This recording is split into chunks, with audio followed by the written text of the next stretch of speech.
Good evening and welcome to the December 4th, 2013 Town Board meeting. And I'd ask that you please rise for the pledge and remain standing after the pledge, if you will. And Mitchell Krenzer from Troop 312. Mitchell, if you would please lead us in the pledge.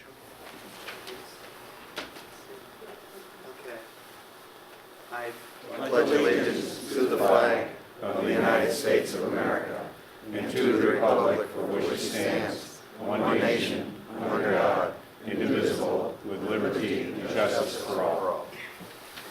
It seems like we've been making, unfortunately, a little bit of a habit of this at the start of our meetings over the last couple of weeks. Recently, Marion Embry, part of Penfield in the Webster area, passed away last week at the age of 96. A few weeks prior to that, her sister-in-law, Ona Embry, passed. And I would like to take just a moment of silence in recognition of Marion Embry and pass our thoughts and prayers to the Embry family.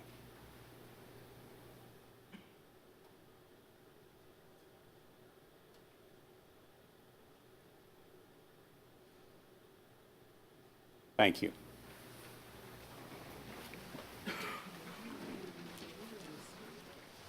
Marion Embry, her husband Bill, were co-owners of Embry's Drugstore in the Four Corners, which is now the steakhouse.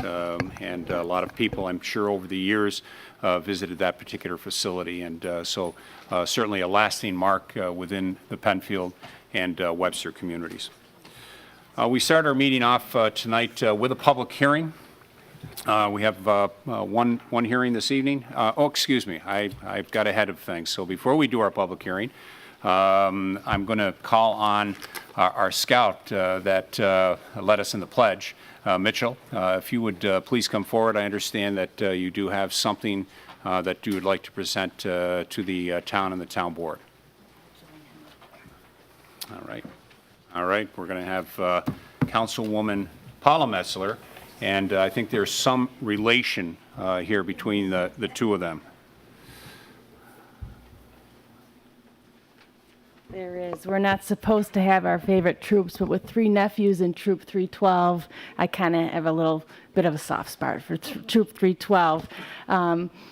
This is my nephew, Mitchell Krenzer, and I was approached by him and my sister. His troop decided that they'd like to present a wreath to the town of Penfield to thank the town and our administration for the support of the troop, particularly with their Eagle Scout projects, which we all are very proud of and certainly can see about our town, as well as attending the many Eagle Scout ceremonies. That troop has so many Eagle Scout ceremonies. It's tremendous that we attend, and we certainly enjoy that as one part of our duties on the town board. So I'm happy to accept this wreath, this beautiful wreath, on behalf of the town board. We'll find a great place to hang it in the town hall during this holiday season. And is there anything you wanted to say? No. You pretty much covered it. A Krenzer at a loss for words. You don't get that from me, I don't think. All right. Well, thank you very much, Mitchell. And we will find a place for this and shake your hand. Thank you. Thank you. Thank you very much. Thank you. We'll make sure that Troop 312 is recognized for that, Mitchell, and we certainly appreciate you taking the time on behalf of the troop to be here. Thank you. All right. Thank you. All right, now we'll move into our public hearing. We have one public hearing before us. I would ask our clerk if she would please read the legal for that. To consider adopting the proposed local law number 1 of 2013, a local law extending the moratorium and prohibition within the town of natural gas and petroleum exploration and extraction activities, underground storage of natural gas, and disposal of natural gas or petroleum extraction, exploration, and production wastes. Thank you very much. Mr. Horowitz, is this properly before the board? Yes, it is. Thank you very much. I'd ask our clerk, before we get into a discussion, I'm going to ask Mr. Horowitz to lead us in. I would ask that you please call the roll of the board for the record. Cole? Here. LaFountain? Here. Metzler? Here. Moore? Here. Quinn. Here. Okay. And I do want to say that it was properly advertised in the Penfield Post, on our website and the Penfield Town Clerk Bulletin Board, and there were no postcards due to it being a town-wide. Very good. And again, before we get started with this, if you're here to speak either for or against this particular public hearing, you can do so here in just a moment. You can also call in at 340-8771. You can log on at penfield.org, and of course, Twitter, #PenfieldTB. With that, would ask Mr. Horowitz if he would give us a little summary update where we've been, where we are, and maybe where we're going. Thank you. Glad to do it. Last year, you all may recall that the town board considered a moratorium to review their options with respect to land use and the subject of hydrofracking, and passed a one-year moratorium, and has since that time been looking at ordinance revisions, and we've developed with some outside consultants some proposals that yours truly as the legal department has been reviewing, so we can potentially have comprehensive and also in-depth changes where we need them.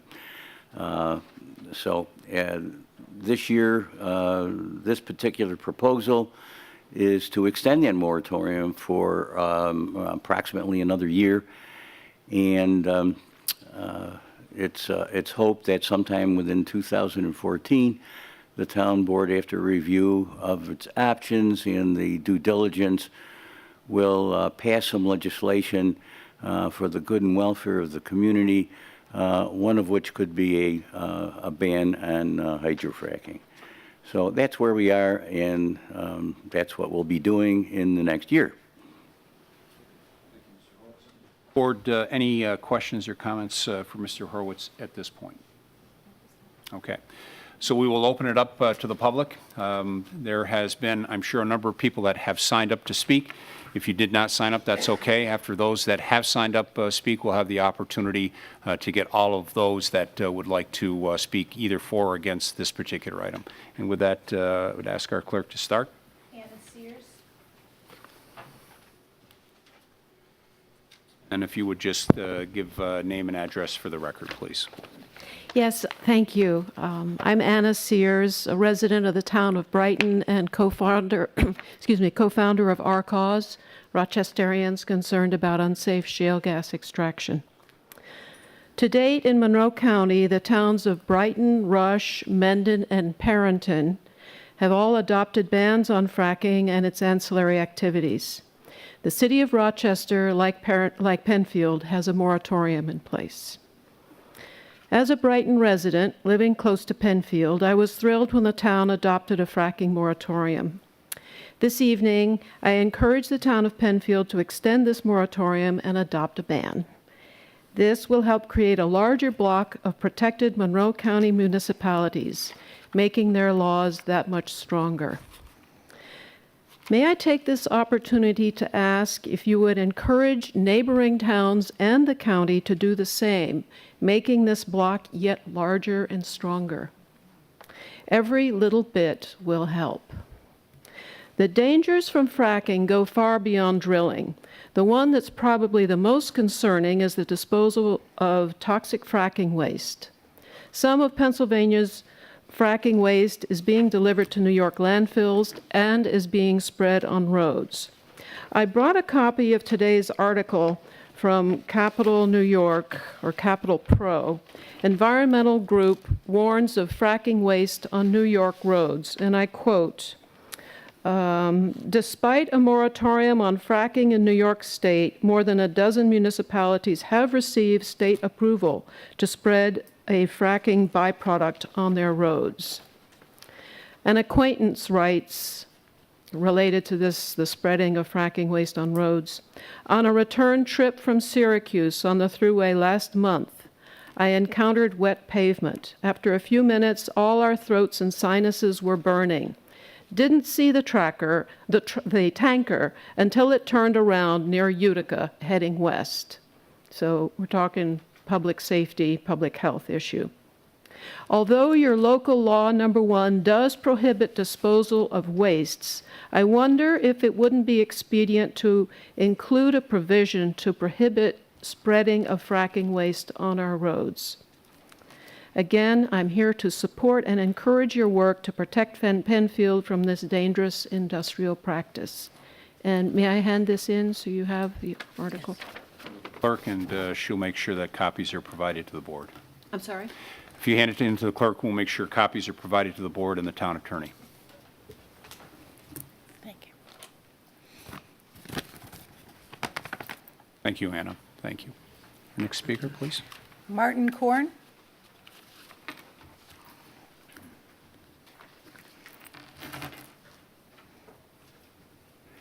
Hi, how are you? Good to see you. Okay. Thank you, Doctor.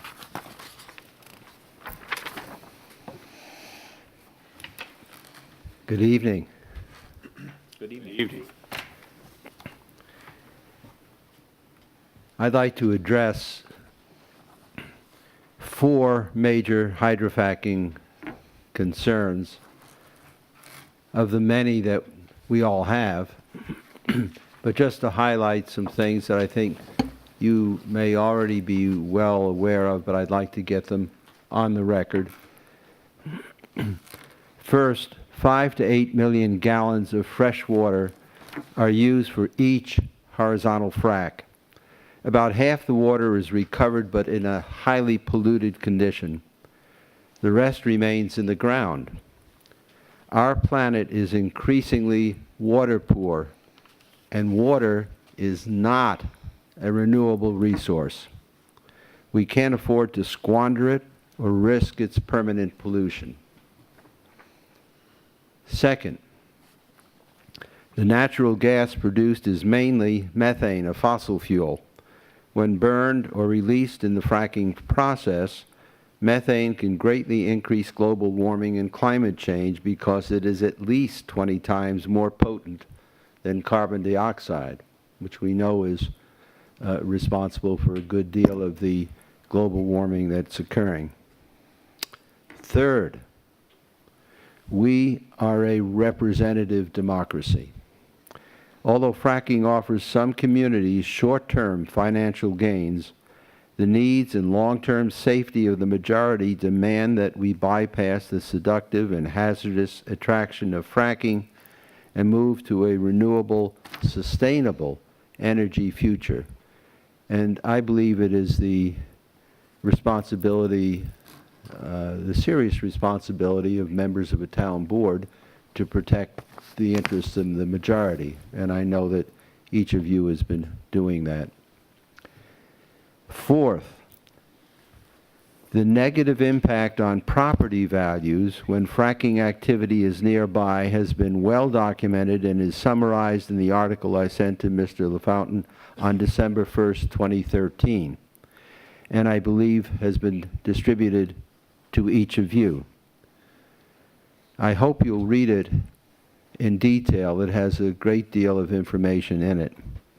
I also described some of the negative impacts of mortgage availability involving the secondary mortgage market in my presentation last year before you adopted the moratorium. I believe this adverse effect of fracking on property values would vie with a major tax increase in producing a vocal, unhappy response from our town's residents. We do have the infrastructure in our business sector, in our government, and in our universities to harness the entrepreneurial forces that will make green energy the energy of the future and the economic engine it can be. I am delighted that you're looking at extending the moratorium. I speak to encourage you and support that activity, and I propose further that the town of Penfield, New York also move to establish a full ban on hydrofracking to replace its present moratorium. Thank you once again for your attention to this important matter. Dr. Korn. And for the record, the Korns have submitted a number of different pieces of email and documentation that we have included as part of the permanent record as well. So thank you for that. Thank you. Okay. Our next speaker, please. Bob Maxwell, are you interested in this particular? No. Okay. Deb Moratori.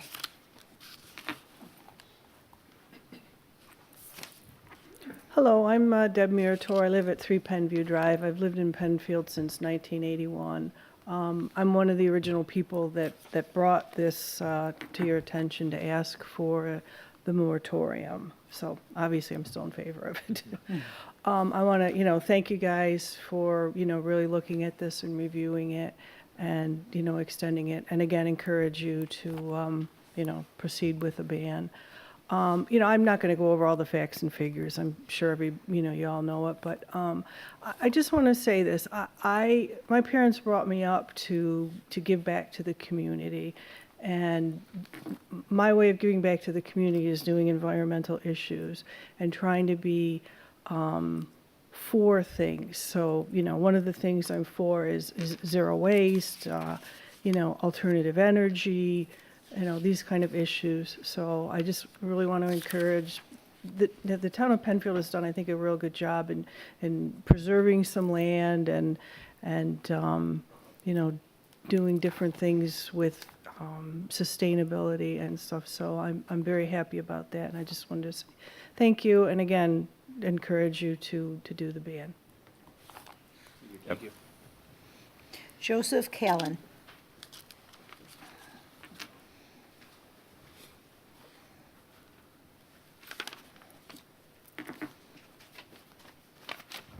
Good evening. My name is Joseph Callan. I live on Harris Road in Penfield.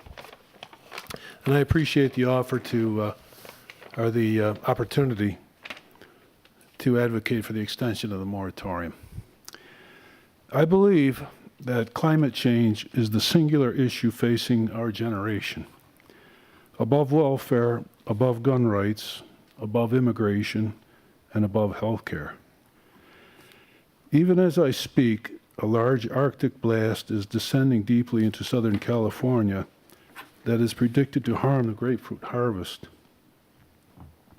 In a few days, another Arctic cold front will follow the first. We've just witnessed the devastation by the world's largest tornado ever. Many died, many were maimed, many orphaned, and many thousands are right now living in the open. Drilling for natural gas will not decrease our carbon footprint. We all have skin in this game. Without our stewardship, it is not inconceivable that we can make our planet unlivable. We have promises from gas corporations. I understand that. They put people to work, but work will do us no good if there is no food to buy. We lay claim to the quality of our future. The way forward won't come from Albany or Washington. This will not be a top-down fix. It must come from us, from the bottom up. The stakes are too high to wait for our politicians. What about our neighbors in the southern tier who believe that they deserve the right to better their standard of living? I ask, what will these same people do when in 15 to 20 years the boom is over and the damage is done? The elephant in the room isn't the Constitution. It's not the laws of eminent domain or the rights of landowners. The elephant in the room is our children, who, ironically, have no say in this. But it is they who pay one way or the other. Thank you. Joe. Sue Staropoli.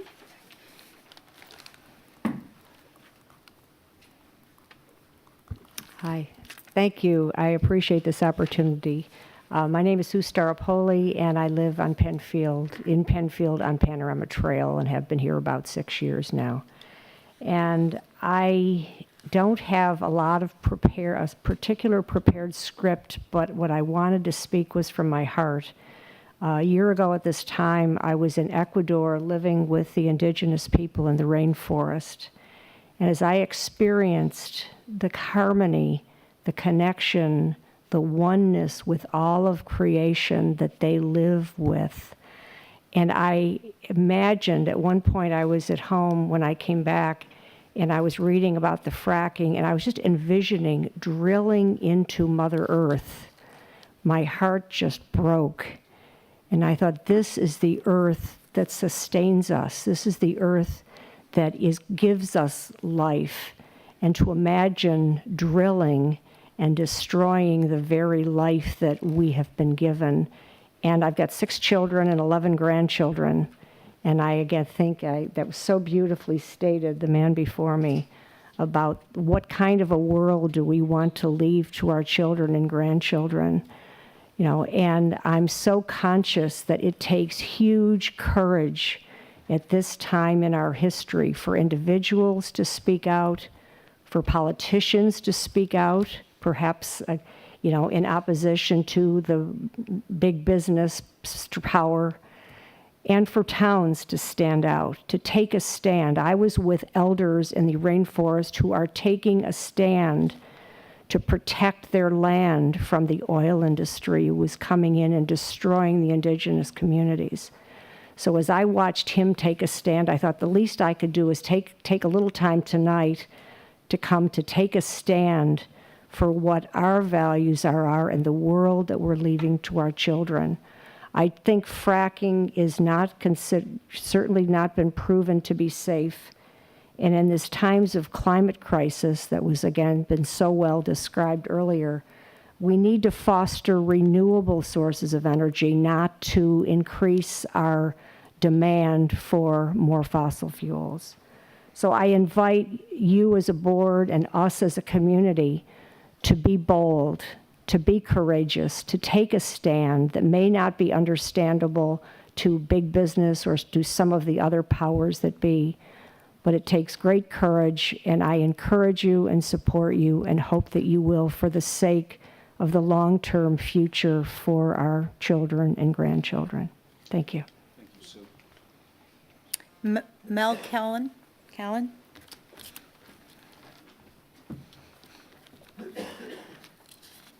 Good evening. My name is Mel Callan. I live at 1410 Harris Road in Penfield. I thought I would take the approach of also from the previous speakers talking about some of the hazards, particularly as a family nurse practitioner and a healthcare provider, my perspective about the health effects. And so I thought I'd share some of just headlines within the last couple of years of some of the communities that have had fracking and some of their experiences, both in Canada and in the U.S. One headline reads, leaked fracking fluid and contaminated groundwater near Grand Prairie in Edmonton. Leaked fracking fluid has contaminated groundwater after a serious incident at a well near Grand Prairie in 2011. And the Calgary-based Krug Energy inadvertently released toxic fluids as too shallow a level in a natural gas well, and then failed to realize the leak was occurring underground. Another headline says, fracking incident in Wyoming leads 67 people to evacuate their homes. Pennsylvania, this is in Wyoming, Pennsylvania. Pennsylvania's Department of Environmental Protection blames a nearby hydraulic fracturing or fracking operation. It says methane gas has leaked out of the well, which is operated by Chesapeake Energy, and into the Layton's and Franklin's water supplies, 2 families that live there. The danger goes beyond contaminated water. In a letter to both families detailing test results and preliminary findings, state regulators wrote that there is a physical danger of fire or explosion due to the migration of the natural gas water wells. Another one says well blowout toxic water, fracking disasters on the rise. An oil well blowout in Alberta, explosive water in Ohio put drilling technique under scrutiny. In this article, they say the process of hydraulic fracturing, known as fracturing, or fracking has recently been linked to earthquakes in Ohio, and fracking chemicals were confirmed in Wyoming groundwater just a month ago. And the Akron Beacon Journal reports today that gas drilling has left 2 homes a public health threat to potentially explosive levels of natural gas. Another one says new research links health problems with oil and natural gas development. The largest health survey to date of Marcellus Shale residents living near oil and gas development shows a clear pattern of negative health impacts associated with living near gas facilities. In 2011, a U.S. House Committee on Energy and Commerce report a listing of 14 most common known probable or possible carcinogenic substances found in hydraulic fracturing fluid. Some of them are diesel, naphthalene, which is a fluid found in plastics, toilet deodorizers, and mothballs, formaldehyde, sulfuric acid, thiourea, which is found in photo developing, lead, and other chemicals. And finally, fracking ourselves to death in Pennsylvania was another headline. Farming communities are being turned into huge open-air laboratories by energy companies, with ordinary people serving as guinea pigs.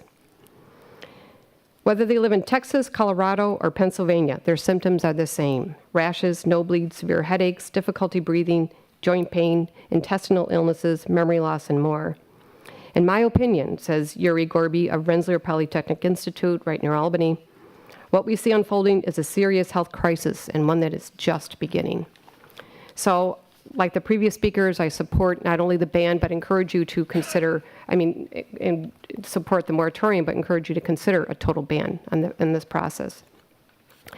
As a separate issue, can I just ask a question about something that's further along on the agenda, and that is... We're going to stick to the agenda, Mel. So we're just talking about fracking. So if it has to do with fracking, let's talk about it. If not, we'll get it at communications and announcement or public participation. Okay, is that public participation going to be at the end of when you're talking about the resolutions? There's always 2 public participations, one prior to and one after.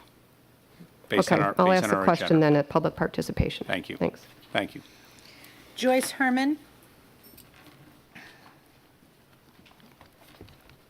Joyce Herman. I live at 87 Hillary Lane and have lived there for 45 years with my husband Bob, long enough to have cherished memories of the Embry's and what that institution of that store was. I'm Supervisor LaFountain and Attorney Horowitz and members of this town board. I think we are grateful to you for the wisdom and the vision and the courage that you showed last year. Things hadn't moved along quite as well as they have now in people's understanding of what the issues are. So you were willing to be a little bit out front, and I applaud you for that. And over this last year, as you've heard from many of these other folks that have spoken, your decision has been validated by all of the evidence that is coming in about the horrendous effects of fracking. So I applaud you for that, and very much encourage you to not only to go with an extension of the moratorium, but with a ban. I'm going to not read my prepared remarks because I think the people that have spoken before have been eloquent. And I will hand those in and those of my husband, Bob, who could not be here tonight. But something occurred to me as I was sitting there, and that was that you have been courageous. And as Mel said, this is going to come from the grassroots. And as others have said, the issue is so incredibly important. Really, the life on Earth is really at stake with these environmental issues. I don't think it's an overstatement to say that. And I don't think we're getting leadership from either the national or the state level. So I would encourage you as our responsible representatives to join with others from other communities that have taken on this issue and had the courage to speak out to protect their people, to join with them to encourage, to push, to mobilize in order to get the appropriate responses from the state, because we can do as much as we can here, but if the state decides for whatever reason, and we have everything we've seen about the DEC, I'm sorry to say, does not give us any faith that they are operating on the way that you are operating, on the evidence. So will you be our ambassadors up? This is time for the people to speak and to use our power to make the changes where they need to be changed. So I thank you for that. And one last thing I will say is, in the spirit, a little lighter, the spirit of the holiday season, tonight is the last night of the Jewish holiday of Hanukkah, as you know, which got a lot of play this year because it was at Thanksgiving instead of Christmas. And one of the celebrations that we do is to have the children get money or chocolate money. Now, I would never offer you folks money. I thought I had brought enough for everybody that would be here.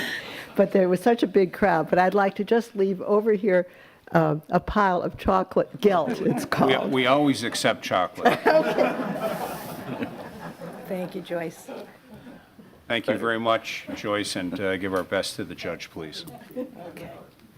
Thank you. Thank you. Phyllis Korn.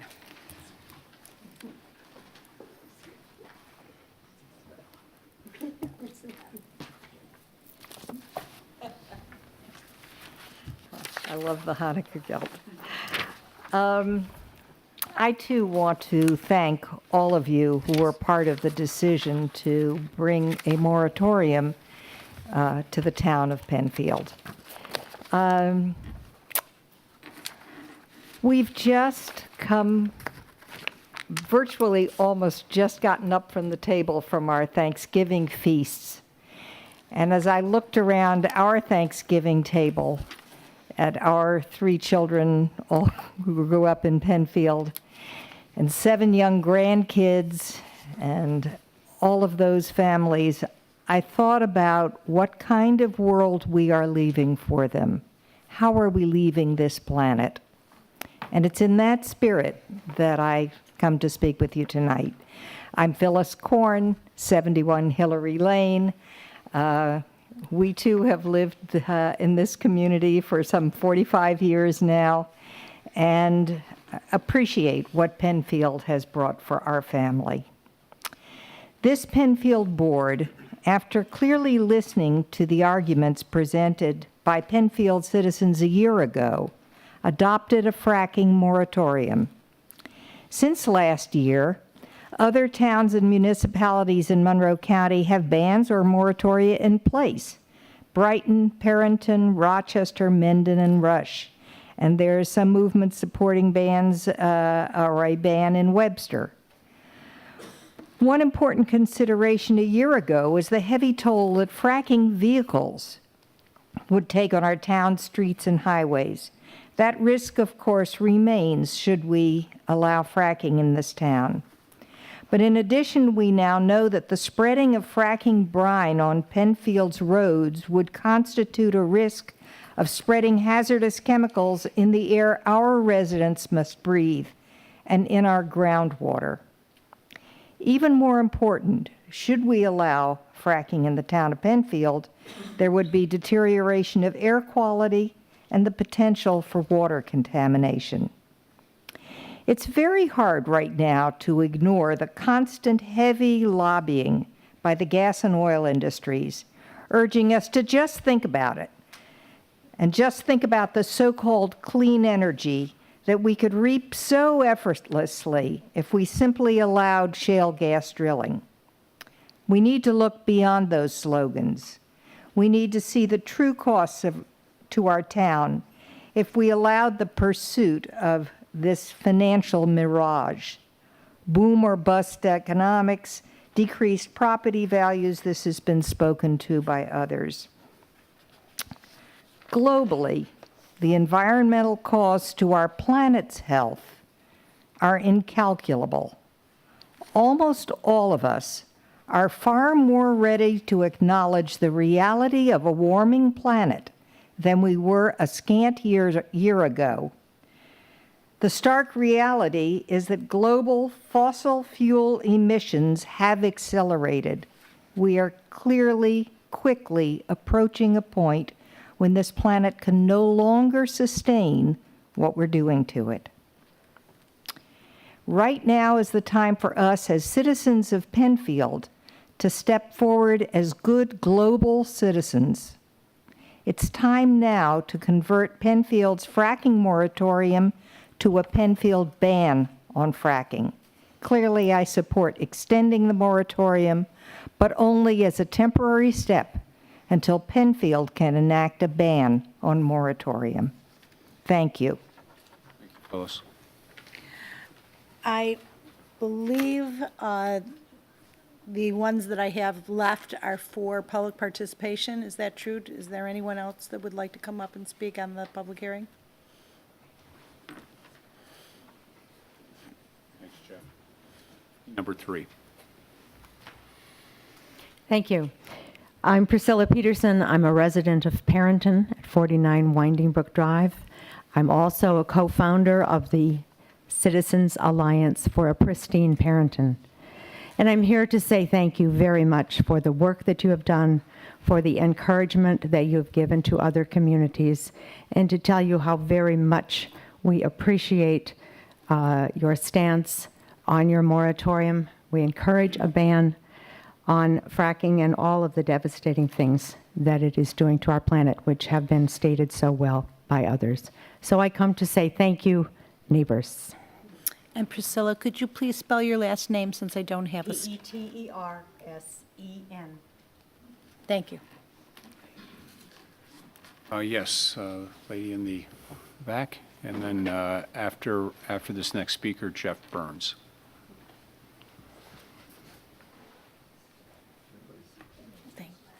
Okay, thank you. Hello, and thank you for this opportunity to speak. I'm Sally Howard, and 24 Kramer Street in Henrietta. And even though I'm a Henrietta resident, the air, water, and neighborhoods of Penfield are very important to me. I often meet here, shop, drive, work, visit friends in your wonderful town. I enjoy our public parks and our public waters within your borders. And I eat fresh produce grown in your town. And I live in the same Arundecoit Bay watershed. And our air and water aquifers mingle every day. So I do support the continuation of the moratorium and prohibition on oil and gas exploration and all related activities. And I also commend you, Penfield Town Board and Supervisor, and all the leaders and citizens of Penfield for standing firm to protect our health, property values, quality of life, and the integrity of the ecosystem with your 2012 moratorium. It would be fine with me if you convert that to a ban, too. There are also, while some people and businesses will enjoy the profits from the gas and oil drilling, and we currently all enjoy lower natural gas prices, the negative impact of even a small number of wells from high-volume hydraulic fracturing exploration can be very significant on neighboring residents and the entire community. And there are safer alternatives to more and more fracking. If New Yorkers diligently improve the insulation and appliance efficiency in our homes and businesses, some of us, and if also some of us installed solar panels and geothermal heat pumps, we could both create abundant local jobs and save enough natural gas to offset the entire supply of natural gas buried in New York State's shale layers. So there are many eloquent statements made. So I handed in a long list of reasons to be concerned about hydraulic fracturing, including the truck traffic, which often results in traffic fatalities, as well as the pollutants from it. So I'm abbreviating. Toxins, if the truck's full of chemicals or the flowback fluid is to spill. We're talking about carcinogens, endocrine disruptors, heavy metals, salts, and radioactivity leaking into our environment and water. And another big point is water withdrawals and disposal. We're talking about when we withdraw water for it, the streams can be very susceptible to lower water levels, which could kill off our trout populations. And that water that we use, millions of gallons per frac, does get permanently contaminated and removes that fresh water from the hydrologic cycle, unlike almost any other water use where the water does eventually come back into the system and is usable again. There's also the New York State is different than other states in the country, that we have a lot more natural fractures because we had the glaciers very thick on New York State, and as the glaciers are melting over the last 40,000 years, New York State is slowly rebounding. The surface is actually rising up slowly, and that results in many more fractures that create unpredictable connections below the surface to create unpredictable migration of hydraulic fracturing fluid and the methane that could contaminate lakes from the bottom or come up into our water aquifers or even our yards. The additional pipelines and substations also are a big source of possible explosions, and living near a substation means that you're breathing air that has volatile organic chemicals, methane, and particulate pollutants. And actually, remote rural areas of Wyoming and Colorado are sometimes having worse ozone and air quality alerts than the city of Los Angeles because of hydraulic fracturing operations. Property values often go down. People cannot sell their homes near hydraulic fracturing, and mortgage companies often will not lend funds for a home that has even a lease, even if it's not next to a drilling operation. Just the fact that they have a signed lease sometimes means no mortgage money. And I thank you for your attention to this important matter, and I encourage you to continue the moratorium and prohibition or convert it to a ban, and thank you for your time. Thank you, Sally. Yes, Jeff?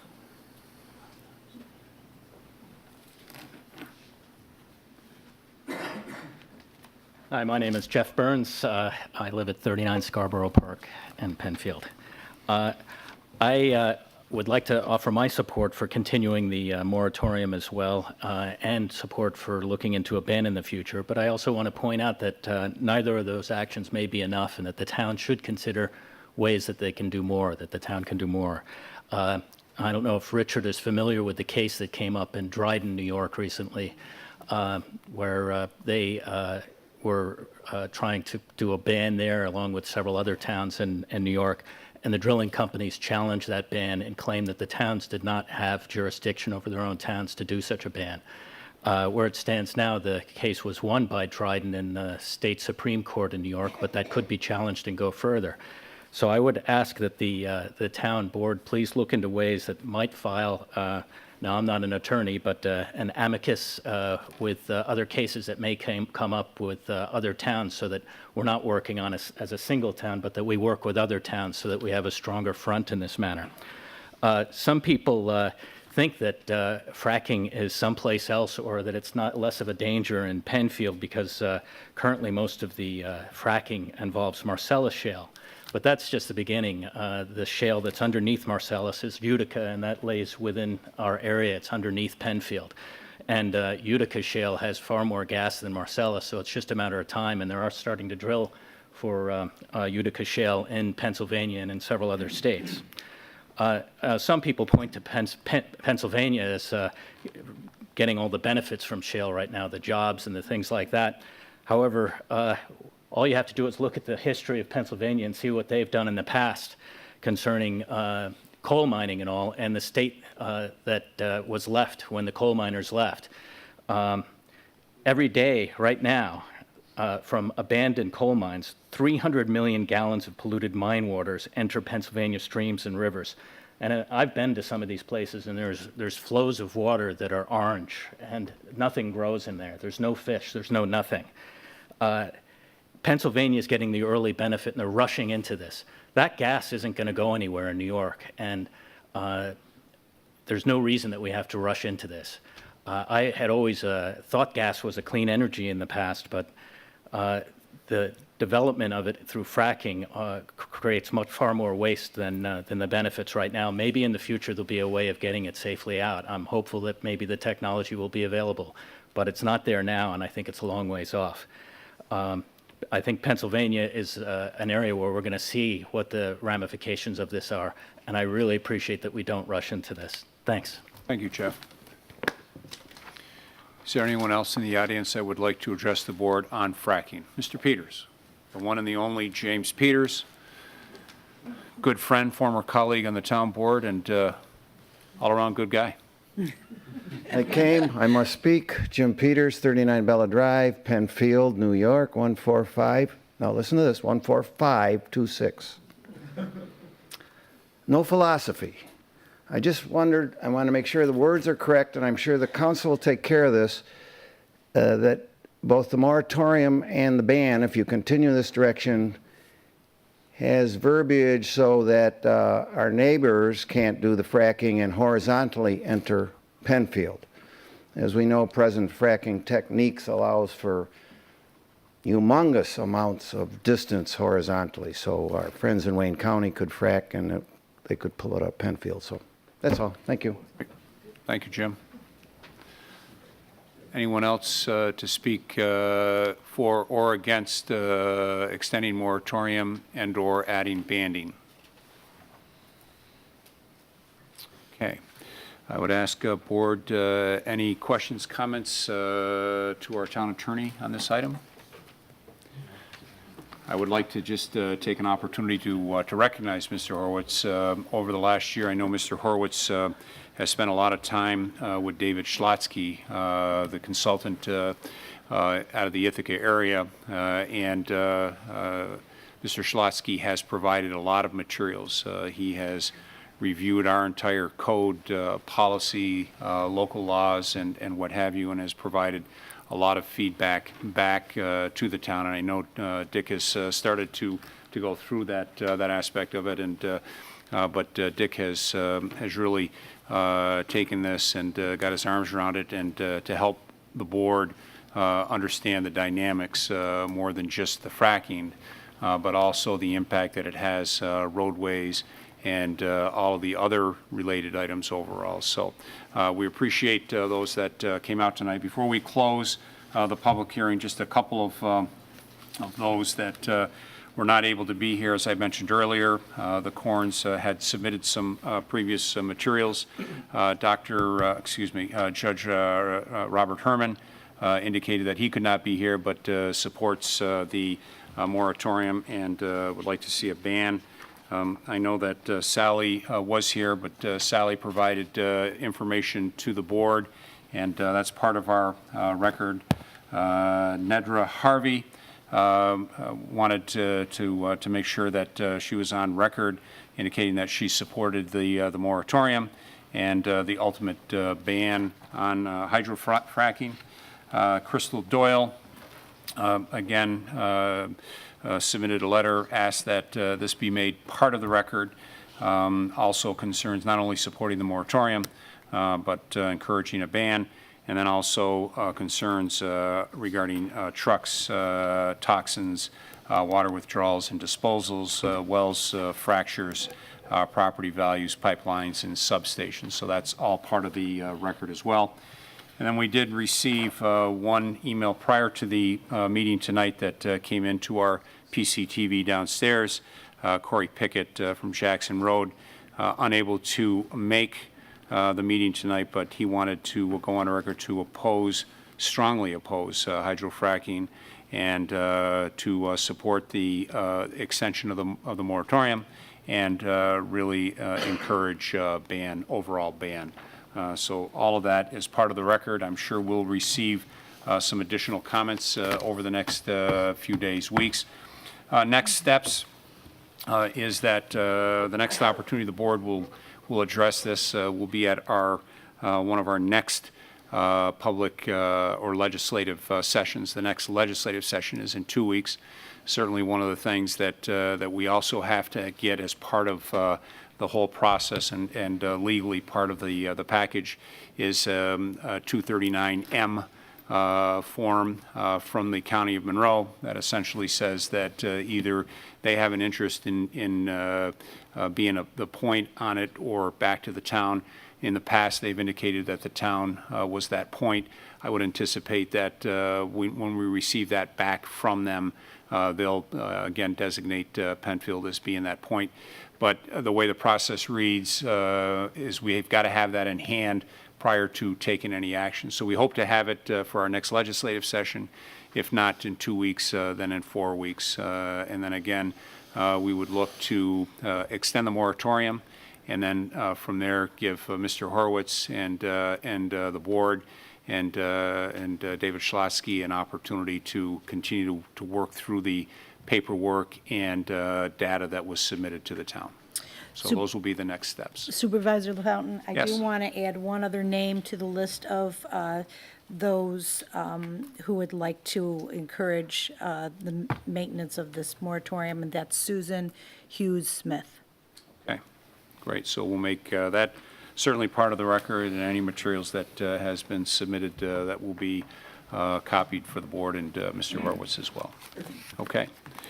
Seeing no other comments from the board, I'll officially declare this public hearing closed. And we'll take just about a 30-second pause to give those that would like to leave the opportunity to do so, and then we'll continue on with the agenda.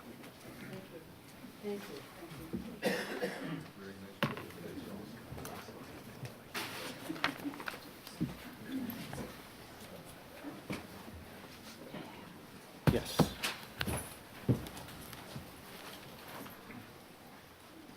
Mark. Thank you. Thank you. Good to see you. The rest of the holidays. And a lot of detail. Good for Dick.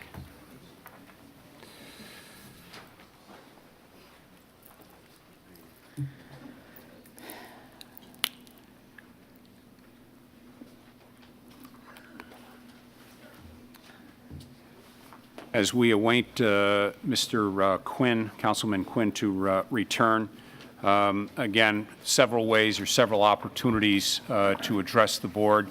If you're here in the audience, that's one way. You can contact us and piped in live 340-8771 on the website at penfield.org, and of course Twitter #PenfieldTB Town Board TV. So we'll give Mr. Quinn just a short moment, and then we will continue on with our agenda.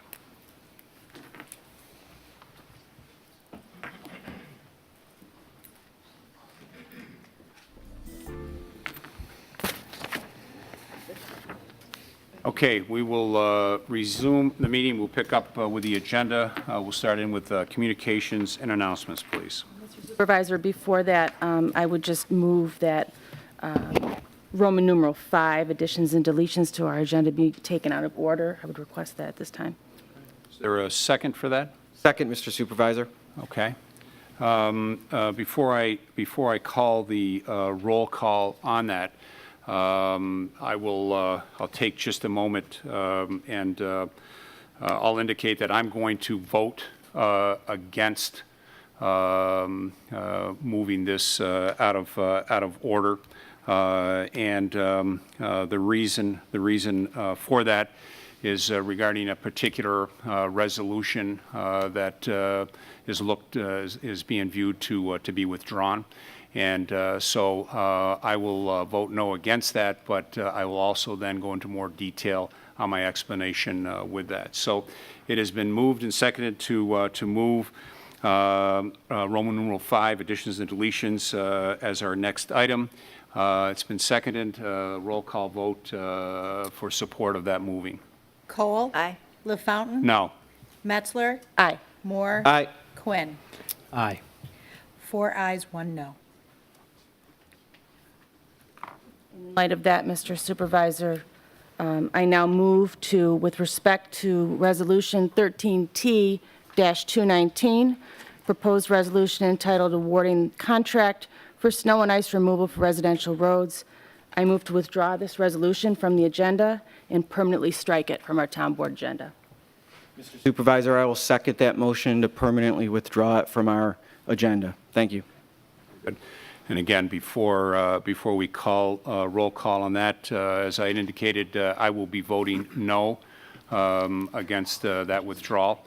And the reasons for that is that there is, first off, there has been a lot of misinformation, certainly that has gone out in and around this. There was a series of robocalls that went out that didn't have accurate information. It led residents to believe that the highway department at the town was going to be eliminated. That couldn't be further from the truth overall. The resolution that is being proposed to be stricken from the record talks about contracting one of our plow routes. I believe that that has some merit. That's not true, Mr. Supervisor.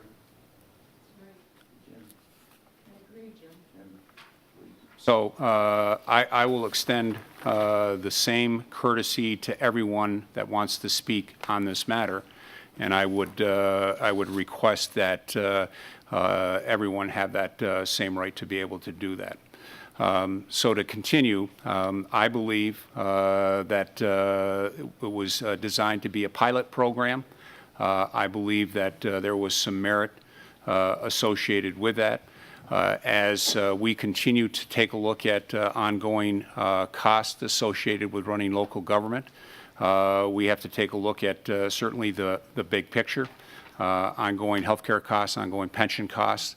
And so as the administrative leader of the town, I'm the one that's out looking for different items and ways to manage costs, reduce spending, cutting costs, and what have you. So I end up being the lead on that. That's part of my job. That's what I got elected to do. And from time to time, the board will not always agree on a path forward, and that's the beauty of the country that we live in, and I respect that. However, again, from time to time, some hard decisions have to be made, poking at some things have to be done, and I see that as one of the jobs that I in fact, do as the administrative leader of the town. With that, I will be voting no. And I wanted to at least have the opportunity to explain that and go on record for that. And again, it's unfortunate that there was a lot of misinformation that was put out in and around that via social media and via robocall. So with that, I would ask any other comments by any of the board members before I call a vote on the motion on the table. Would you like any input tonight? There will be an opportunity for communications and an announcement at the next item. So yes, there will be an opportunity for that, Mr. Gossing. Thank you. Absolutely. So again, the question on the table for the board. Any other questions, comments for the board at this time? Okay. So it's been moved to withdraw resolution number 219. It's been seconded. I'd ask for a roll call vote for removal of resolution 219. Cole. Aye. LaFountain. No. Metzler. Aye. Moore. I will vote to permanently remove this resolution from the agenda. Aye. Quinn. Before I vote, I would just like to make a comment or two. I do agree with Supervisor LaFountain that we have to continue to look at new opportunities to potentially save the town money. I believe pilot programs are good for pursuing that. It would have been for one residential route. I'm glad that I had the opportunity to speak with and communicate with residents in the past week and a half.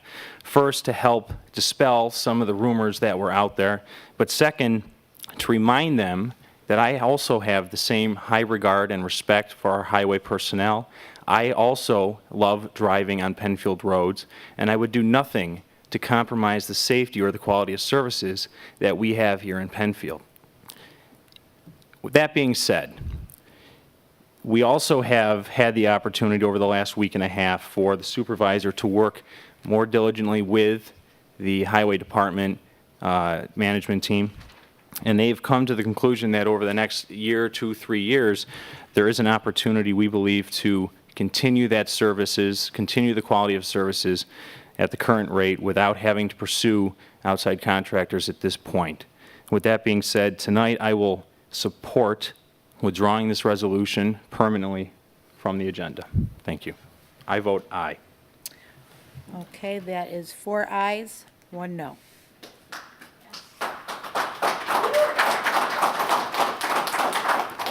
We will now then move on to the regular agenda, and we'll again start in with communications and announcements. And I believe you have at least one person that had signed up to speak on this matter. I believe you had Mr. Maxwell. Bob Maxwell. Right. You want to do the public participation prior to communications? Excuse me. I'm getting ahead of myself. I apologize. Sorry. Bear with us. You have the opportunity to either say yea or nay. So yes, then we'll resume into communications and announcements, and we will start with our town clerk. Thank you, Mr. Supervisor. If you need your 2014 town and county tax bill delivered to a different address due to going south for the winter or something, in January, please contact the tax office by this Friday, December 6, 2013. Also, if you're interested in paying your 2014 town and county tax bill on December 31st, contact the tax office in advance. Thank you. Okay. Mr. Quinn, please. Thank you, Mr. Supervisor. Good evening, everyone. Just a quick reminder that with the holiday season upon us, there will be more activity in and around your home.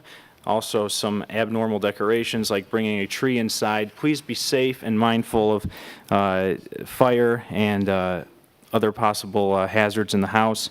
And for more information and safety tips, please visit www.nfpa.org. And in the same light, a safety message from the Fire Marshal's office. We are asking residents to adopt a fire hydrant this winter to aid firefighters servicing our community. If you have a hydrant on or adjacent to your property, please keep it clear of snow for the safety of your entire neighborhood. If firefighters have to take valuable time to clear a hydrant of snow, they will be delayed in getting water for a fire. Please do your part to assist these men and women who do so much to protect our residents. And thank you in advance. Those are my announcements for this evening. Thank you, Mrs. Metzler. I just have one announcement this evening, a very important announcement. This morning at 10:30 a.m., rental of the Harris Whalen Lodge and our Dolomite Lodge for 2014 began. You can still do this online at penfieldrec.org or in person at the Recreation Office. You will need a username and password in order to reserve a lodge online. So reservations for lodge dates 2014 are currently being accepted. They go fast, so get your parties scheduled and secure the lodge dates for 2014. Thank you. Thank you. A couple of items. The town offices will be closed on Wednesday, December 25th for the Christmas holiday, January 1st in recognition of New Year's Day. The third annual Wings of Light luminary display will be held on the 16th of December. That's on Monday, the 16th, from 5 till 8 at the Shepherd Home. For more information, you can log on at the shepherdhome.org, shepherdhome.org. Mr. Moore. The Penfield Trails Committee will sponsor a free guided hike and tour on the paths and boardwalks at the Nature Conservancy 1,000 Acre Swamp on Saturday, December 14th at 10 a.m. to noon. Variety of habitats, including woods, meadows, and ponds, will be covered. The guide will emphasize winter nature lore, such as identifying trees in winter dress, looking for tracks in the snow, and other signs of animals. The meeting will take place at the Don Mack Building at 1587 Jackson Road, next to the Penfield Volunteer Ambulance. While the hike is free, participants are asked to register by calling Penfield Recreation at 340-8655, option 6. Thank you. I have two announcements. Penfield Recreation will hold its annual holiday celebration and Santa's all-you-can-eat pancake dinner on this Friday, December 6th, at the Community Center from 6 p.m. to 8 p.m. Penfield families are invited to enjoy free Christmas-themed crafts, games, special visitors from the North Pole, pictures with Santa, and musical performances by Mike Cornish. Santa's all-you-can-eat pancake dinner will begin at 6. Advance tickets are now on sale for $4 or $10 a family. Tickets may be purchased at Penfield Rec Office or by calling 340-8655. Tickets will also be available to door for $6 per person or $12 a family. And my other announcement is that my monthly community chat will be on Saturday this time. I'm changing it because that Tuesday I normally have it is I'm like booked 3 ways. So I'm going to have it Saturday, December 14th from 9 to 10:30 at the Four Corners Starbucks. If you'd like to come over and talk about any Penfield issues and have a gingerbread latte with me, please come over. I'll be there. Thank you. Okay, and then one last announcement that came in from PCTV. Marta Aiden, Bella Vista Drive, wanted to register concern about using private snowplow contractors to plow town roads for snow and ice, and that'll be made part of the record as well. Okay, we will then now move on to public participation. And again, I think we had at least one to give an opportunity to say yay or nay to speak before the board. Mr. Maxwell? Okay. Anyone else that has signed up? Pete Gosson. Thank you. Okay. Flo Trippi.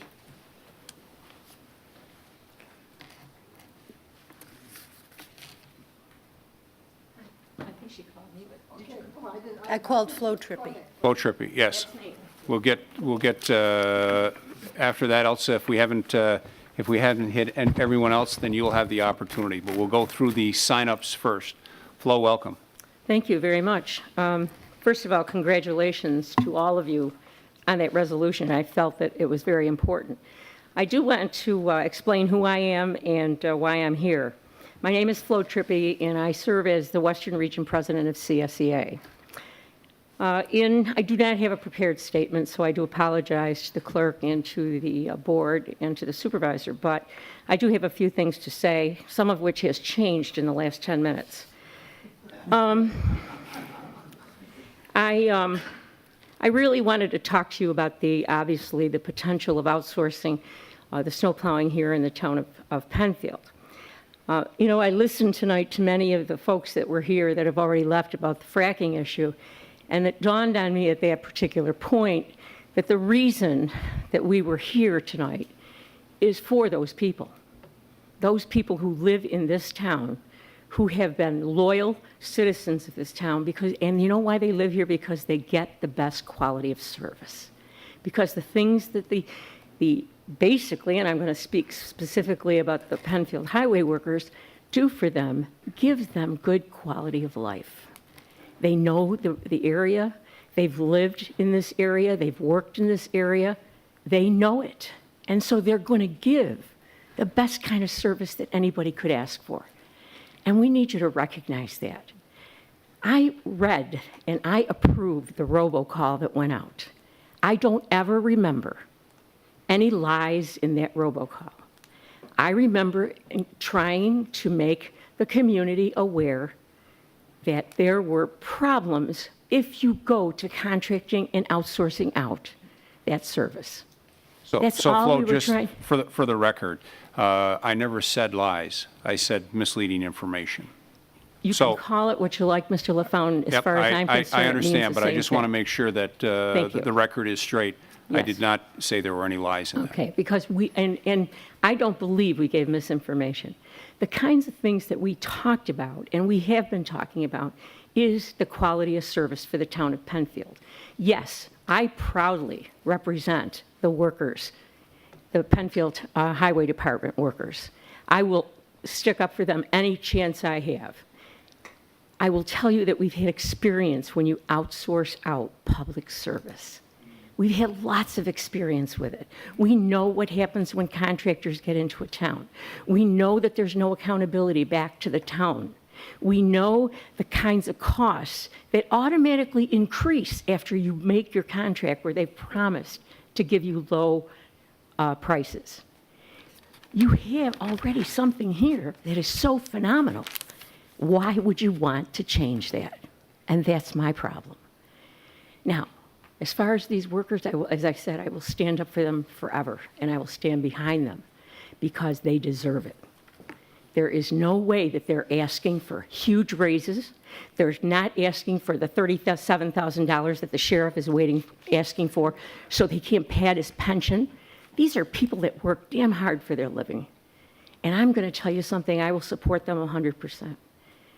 I am very, very concerned. I was very concerned, and I still am, because I don't want you to think that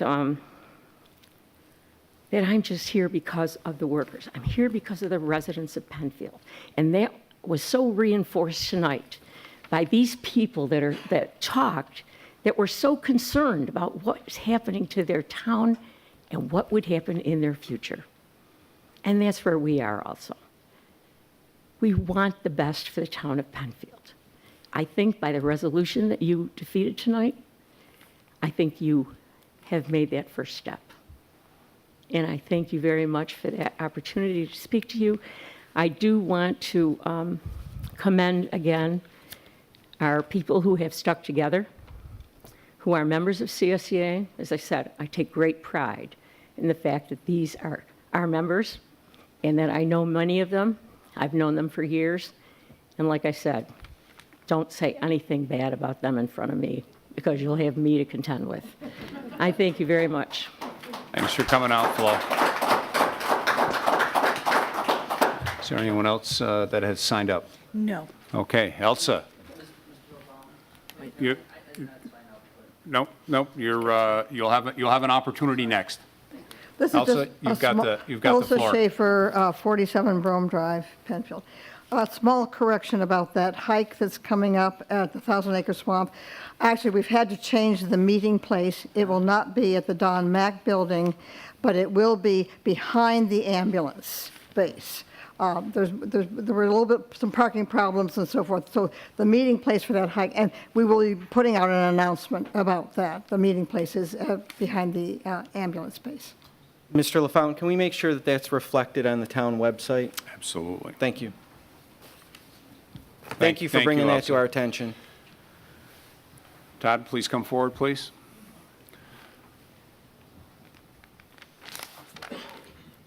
Hopefully you are healing well. Thank you, Mr. Supervisor and members of the town board, for allowing me just to say a few words. And Tom, would you please say your name and address? My name is Todd MacArthur. I work for the town of Penfield Highway Department, going on 13 years. Mr. Supervisor, not just 2 years ago, you and the department had spent, I don't know how much money on individual driver training from the Ground Force Company. And also 2 years ago, we started the program to go almost exclusively one-man plowing, which takes the wingman out of truck who actually operates the plow and wing. And that showed to the department, the guys in the department, that you had the faith and trust in us that we could get the job done, even though half the crew hadn't even had their own plow route before. So obviously your faith in us was there, that you thought we could handle all the winter duties of the town. So I just want to let you know, we appreciate the fact that you're going to give us another opportunity to prove that nobody can plow the roads better than we can for the town. Thank you. Thank you, Todd. Thank you.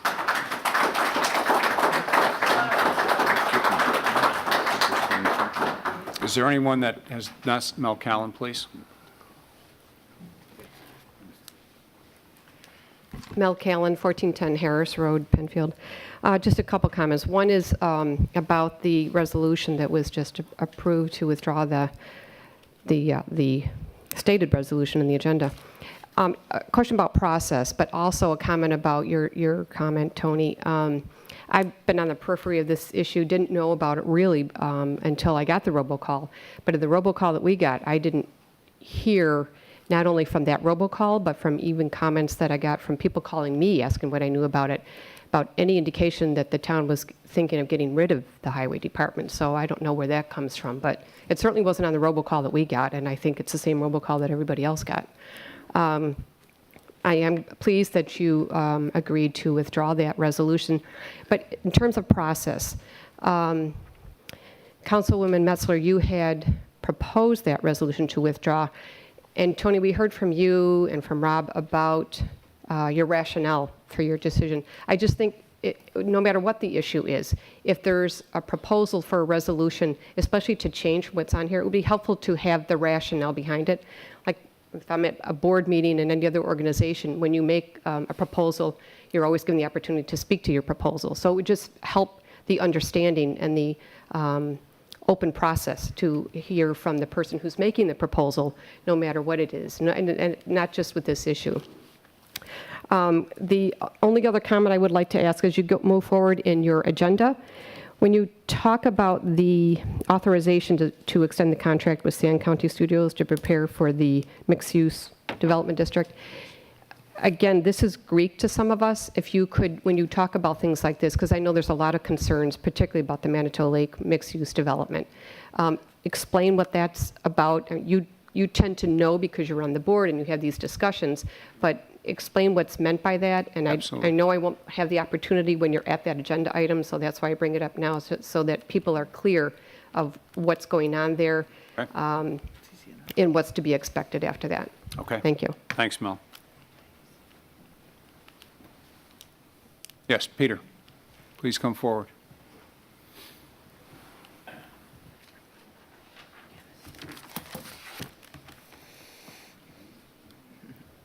Good evening. Good evening. I know most of you. I was employed by this town for 36 years. And Peter, would you please give your last name? Gusson. Anybody know that name? Sure do. All depends you talking fishing or politics. I would just like to say thank you also for all these people, dedicated workers. It is almost like Semper Fi. We're all brothers. Everybody, families relies on this work, and they are people that are going to be dedicated to you for years and years and years. So please let it happen. That's all I'm saying, and thank you very much. Okay. Thank you, Peter. Good to see you. Anyone else that did not sign up that would like to address the board? Mr. Peters.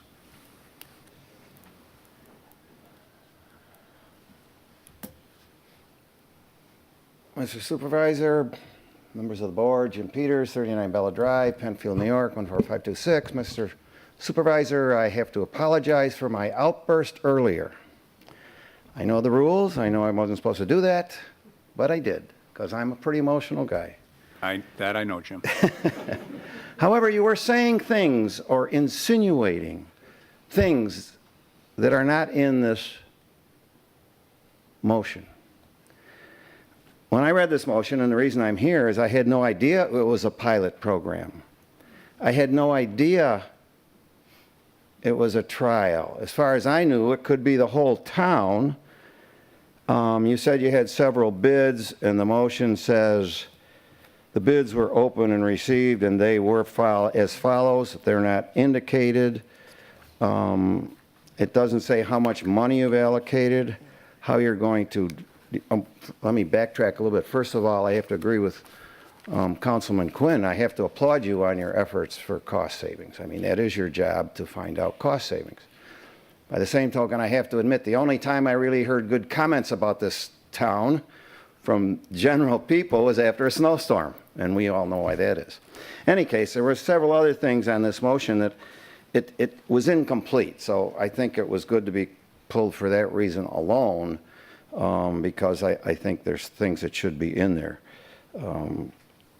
I think the other questions are redundant and unnecessary to ask now. It would be behoven of me, I think, to email you and let you know what they are. However, there's an motion right after this, which hasn't been talked about yet, and it's much the same thing. You're going to use private, the motion is to use private contractors to plow town parking lots, I believe. That is correct.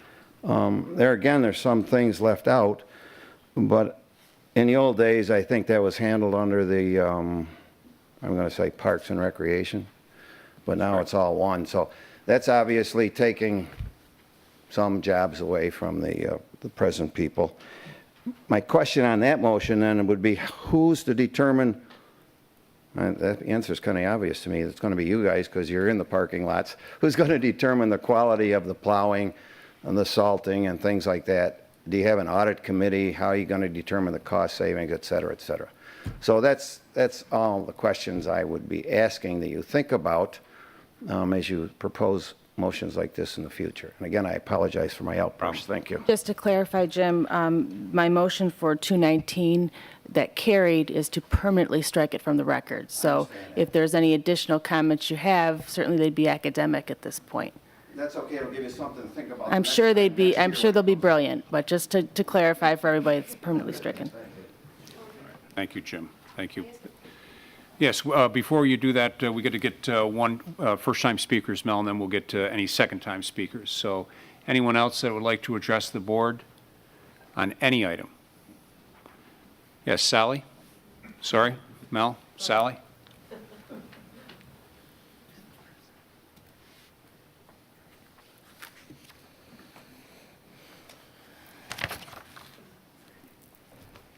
Any topic. Okay. Yes. All right. I'm Sally Howard, 24 Kramer Street in Rochester, New York. And this topic is regarding the proposed expansion of the South Point Marina. And I'd like to thank you for the work you do to protect the water quality and the public recreational resource and the sensitive habitat of Irondequoit Bay, which is one of the most beautiful and special places in the Great Lakes. By requiring the full environmental impact assessment for the proposed marina expansion, you are giving the needed priority to a resource that's such an important resource. Irondequoit Bay is important to residents and visitors to our region, and that includes people and animals who are the residents and visitors. Sightseers, fishermen, boaters, paddlers, bicyclists, bird watching, restaurant goers, and leaf peepers are all drawn to the bay. And the bay's wetlands and coves help filter the water quality for this region of Lake Ontario and provide spawning, sheltering, and nesting grounds for many species of invertebrates, birds, fish, mammals, and those help support the well-being and livelihood and the recreation of all the businesses and municipalities which are supported by a healthy lake, and all the humans who drink the water and walk along the shores and swim, boat, and fish in it. And when the water quality allows, that is, and when the algae and the dead fish and the invasive species aren't too bad. So we have to stay diligent. The proposed expansion of the South Point Marina development includes expansion on land and in public trust waters. On land, the new buildings and parking lots on the, could impact positively or negatively public access to the public trust waters and the shoreline of Irondequoit Bay, water quality. They could impact the federal wetlands and traffic safety and the safety of bicyclists and pedestrians.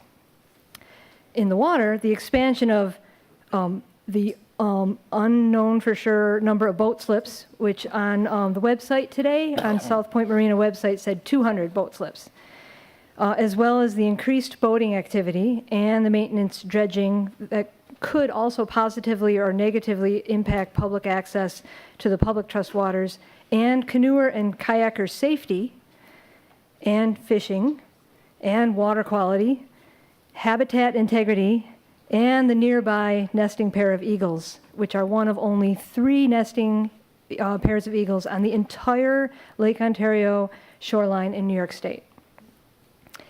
So while you are reviewing the proposed expansion of the South Point Marina development,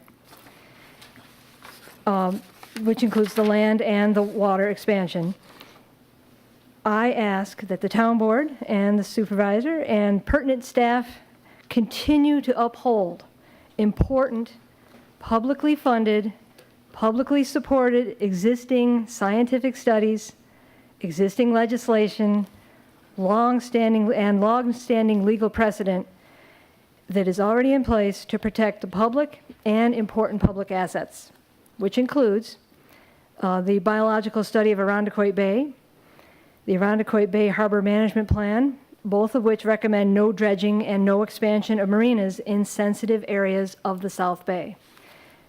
Also, New York State Environmental Quality Review requirements, which require that all reasonable alternatives be considered, including expanding marina slips somewhere else in the bay, and required no action alternative before approving any maintenance, dredging, and marina expansion.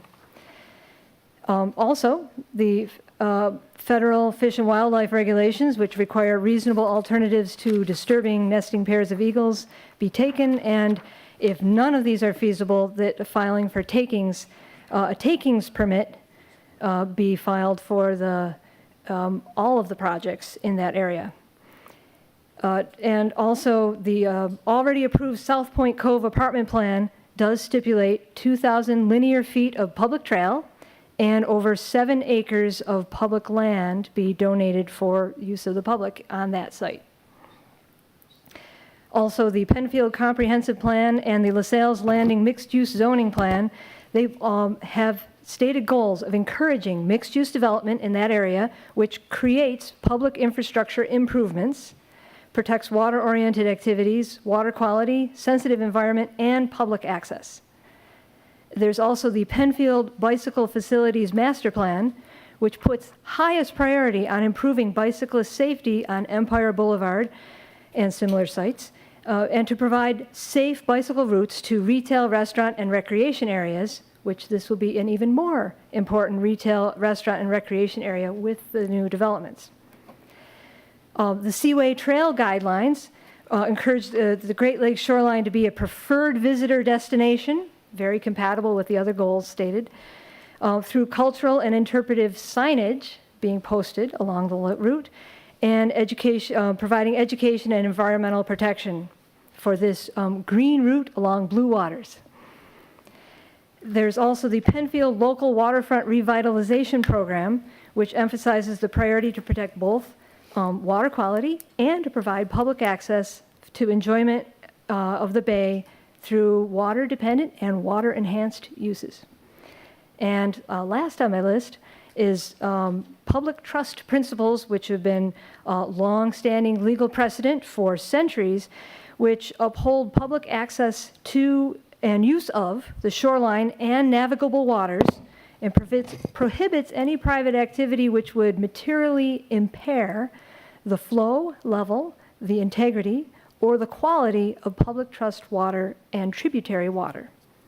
So I support approval of an enhancement or expansion of South Point Marina that is truly consistent with Penfield's LaSalle's Landing zoning, bicycle plan, master plan, local waterfront revitalization plan, and the Irondequoit Bay Harbor Management Plan, federal and state environmental protections, and longstanding public trust principles. The public deserves these public policies to be upheld. An acceptable expansion of South Point Marina would also result in a corresponding enhancement of public access, fishing, canoeing, boating, safety of pedestrian and bicyclists, and the health of the ecosystem and the wildlife habitat, as well as improved water quality. So thank you for your attention to this important matter. Sally, Thanks. thank you. Is there any other first-time speakers? Tim?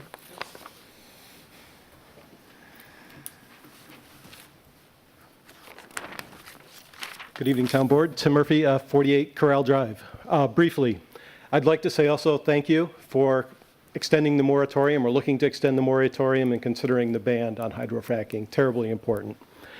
Also wanted to comment about what was just talked about, the resolution to possibly look at outsourcing some of the routes, snowplow routes in town. And I'd like to just come at this from a different angle. In business, more than ever before, process is important. And I sent a long letter to the town board last night, and I greatly appreciate Councilman Cole, Councilman Metzler, and Supervisor LaFountain for their very thoughtful replies. I think there was a lot of disinformation about what was happening here, and we're taught today to run towards the problem. The people that know best what's going on are the men and women that work in your highway department. They know what the issues are. Undoubtedly, they know what the opportunities are. We need to remind ourselves never to attack the person, but always work together to attack the problem. So I just want to cheerlead that. look at your process when you're going about these things. It's terribly important to look at cost-cutting opportunities. We all know that. Look what's happening in Detroit. How many times have we heard about the solvency even in Monroe County being at issue here? We know we have to do these things, but the process to approach them are terribly important. Don't run back to our offices and say, hey, we're going to figure out the problem. Engage the people that are on the front lines, work together, and I'm sure we can make progress. So that's my 2 cents. Thank you. Thank you, Tim.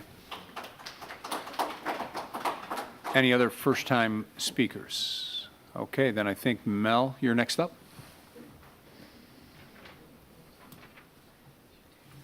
Once again, Mel Callan, 1410 Harris Road.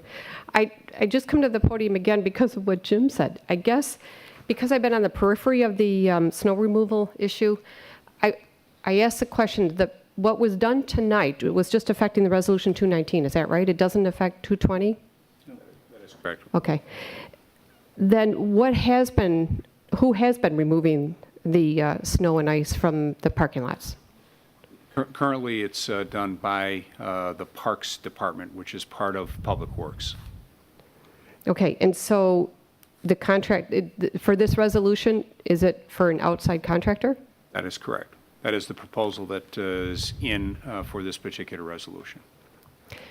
Then I guess just in terms of keeping an open process and the transparency, the information and many questions that I know that you all received about the resolution 219, the details, which I won't go into the specifics of it, that kind of detail would have been helpful for this contract as well.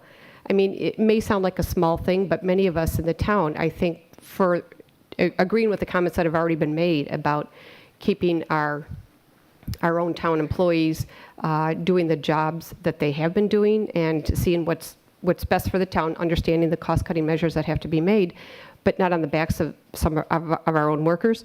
So I'm just wondering about the process that you came to the decision to consider awarding an outside contract for the parking lots, probably in a similar fashion that you did for the residential roads.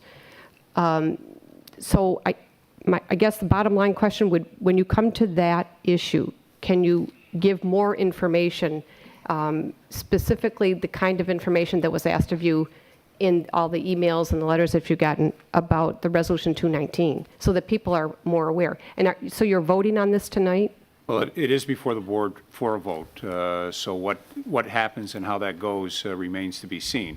What I'll say to you, a couple of items. So as before we get into this particular resolution, I just want to clarify. You made reference on the backs of the employees. So I just want to make sure that you understand the proposal is not to eliminate any jobs, but to have some plowing done by again, proposed plowing done by an outside contractor, and having those employees that would normally do that do other things within our Parks and Facilities Department, where we could better utilize their skills for their, the wages that they make, and better add value to the town. So the intent under this proposal is not to eliminate any of those individuals, but to better utilize their services. And I can appreciate that. I wasn't jumping to the conclusion that you were thinking of eliminating the positions, but I think the same rationale that was brought up to oppose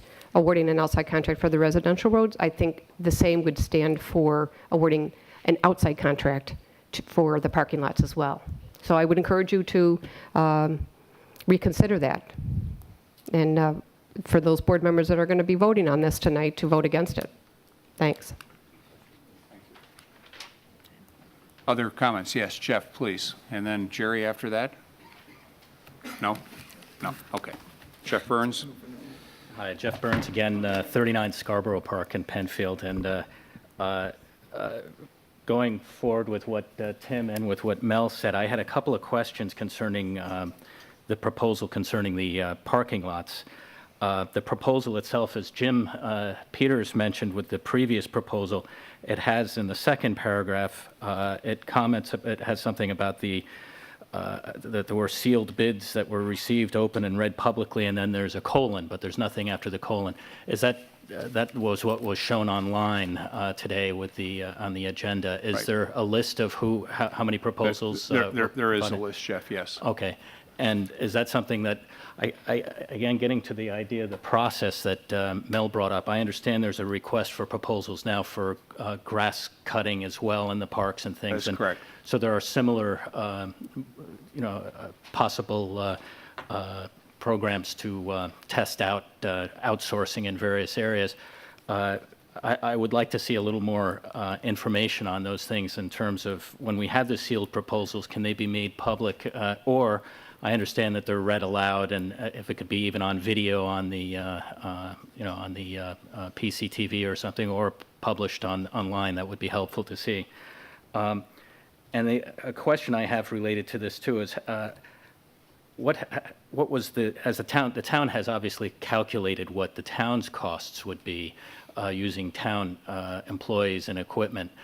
Is that something that can be provided? I know that when you're in the bidding process, you don't want to tip all your cards in terms of the competitive bids and all, but it would be helpful information in terms, again, the transparency and understanding what is going on, and understanding also what the process is used to determine what those costs are, to make sure that we're not missing opportunity costs or benefits in terms of using our town employees. I will just offer up, Jeff, that at our public work session that was extensively discussed and numbers were brought to the table, very specific numbers at our public work session regarding this. Okay, I looked for that online and I couldn't find it. Is it something that's published online? Because I figured on your working meeting that there was minutes or something, but I didn't find it. Did I just miss that?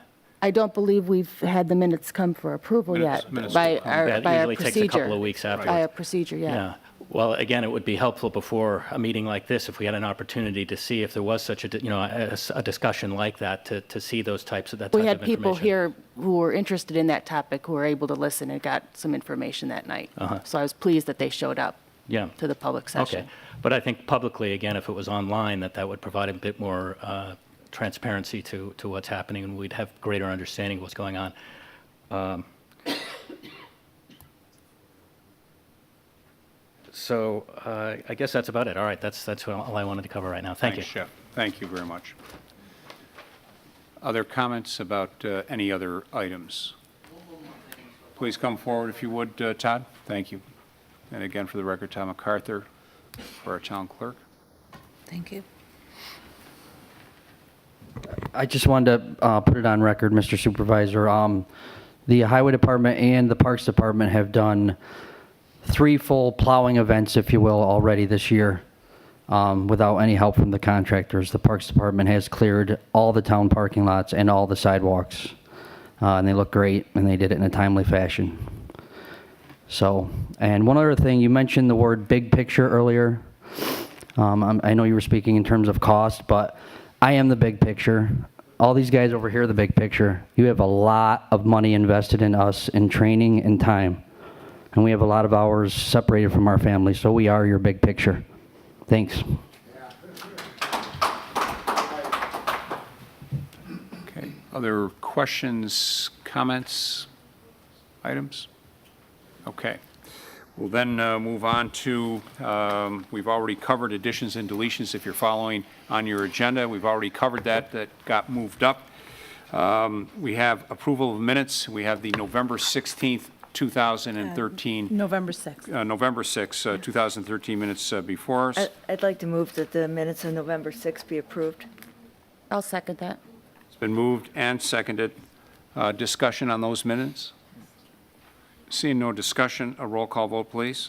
Cole. Aye. LaFountain. Aye. Metzler. Aye. Moore. Aye. Quinn. Aye. 5 ayes. Okay, petitions. Has the board, the clerk, or the town attorney received any petitions since our last meeting? Okay, seeing none, we'll move on to resolution by function, and we'll start with Law and Finance 213. 2013 Budget Amendment, General Reserve Fund. Moved. Second. Whereas the town board has set the general reserve fund for the replacement of essential vehicles for Park and Facilities Department and the renovations for town facilities for major repairs. Whereas during 2013, the town board authorized the town controller to transfer $100,000 for unappropriated funds in 2013. And whereas the town board desires to have an up-to-date budget in relation to current income and expenditures. Now be it resolved that the following 2013 budget amendment be approved for general fund as follows. General fund reserve, description, appropriated surplus, amount $100,000, revised $296,218. General fund appropriation, description, transfer to general fund reserve, amount $100,000, revised to $200,000. Thank you. Thank you. So by way of some explanation on this particular resolution, at the end of the year, you typically see resolutions coming in for budget amendments because we have to make sure that there is everything balances out at the end of the year. In this particular case, we were fortunate to receive a little bit more money from sales tax than what was planned. So the first reaction is everybody starting to go on a buying splurge. And essentially, the big hitter for that, that benefited all the communities, was the PGA that took place during that particular quarter. So there was a lot of benefit, a lot of fallout. And so the board, taking a look at that amount of money that had come in higher than what was thought to be or projected by the county to our municipality, and I'm sure other municipalities. The board has wanted to take that and put that additional dollars into our reserve fund for maintenance. That reserve fund for those things that, for instance, if you needed to put a new roof on this building, last estimates that I saw was in the neighborhood of about $110,000 if you had to do that. So it's not like going to Home Depot and getting a few bundles of shingles. So we have elected to put that into a reserve fund and take that windfall from the PGA and from the sales tax to be used for future equipment and or maintenance items by way of explanation and disclosure. Further discussion? Roll call vote, please. Cole? Aye. LaFountain? Aye. Metzler? Aye. Moore? Aye. Quinn? Aye. 5 ayes. Appointment of Penfield Town Clerk Amy M. Steckloff as marriage officer. Moved. Second. Whereas pursuant to Article 3, Section 11-C of the New York Domestic Relations Law, a public official may be appointed as marriage officer by governing body of any village, town, or city.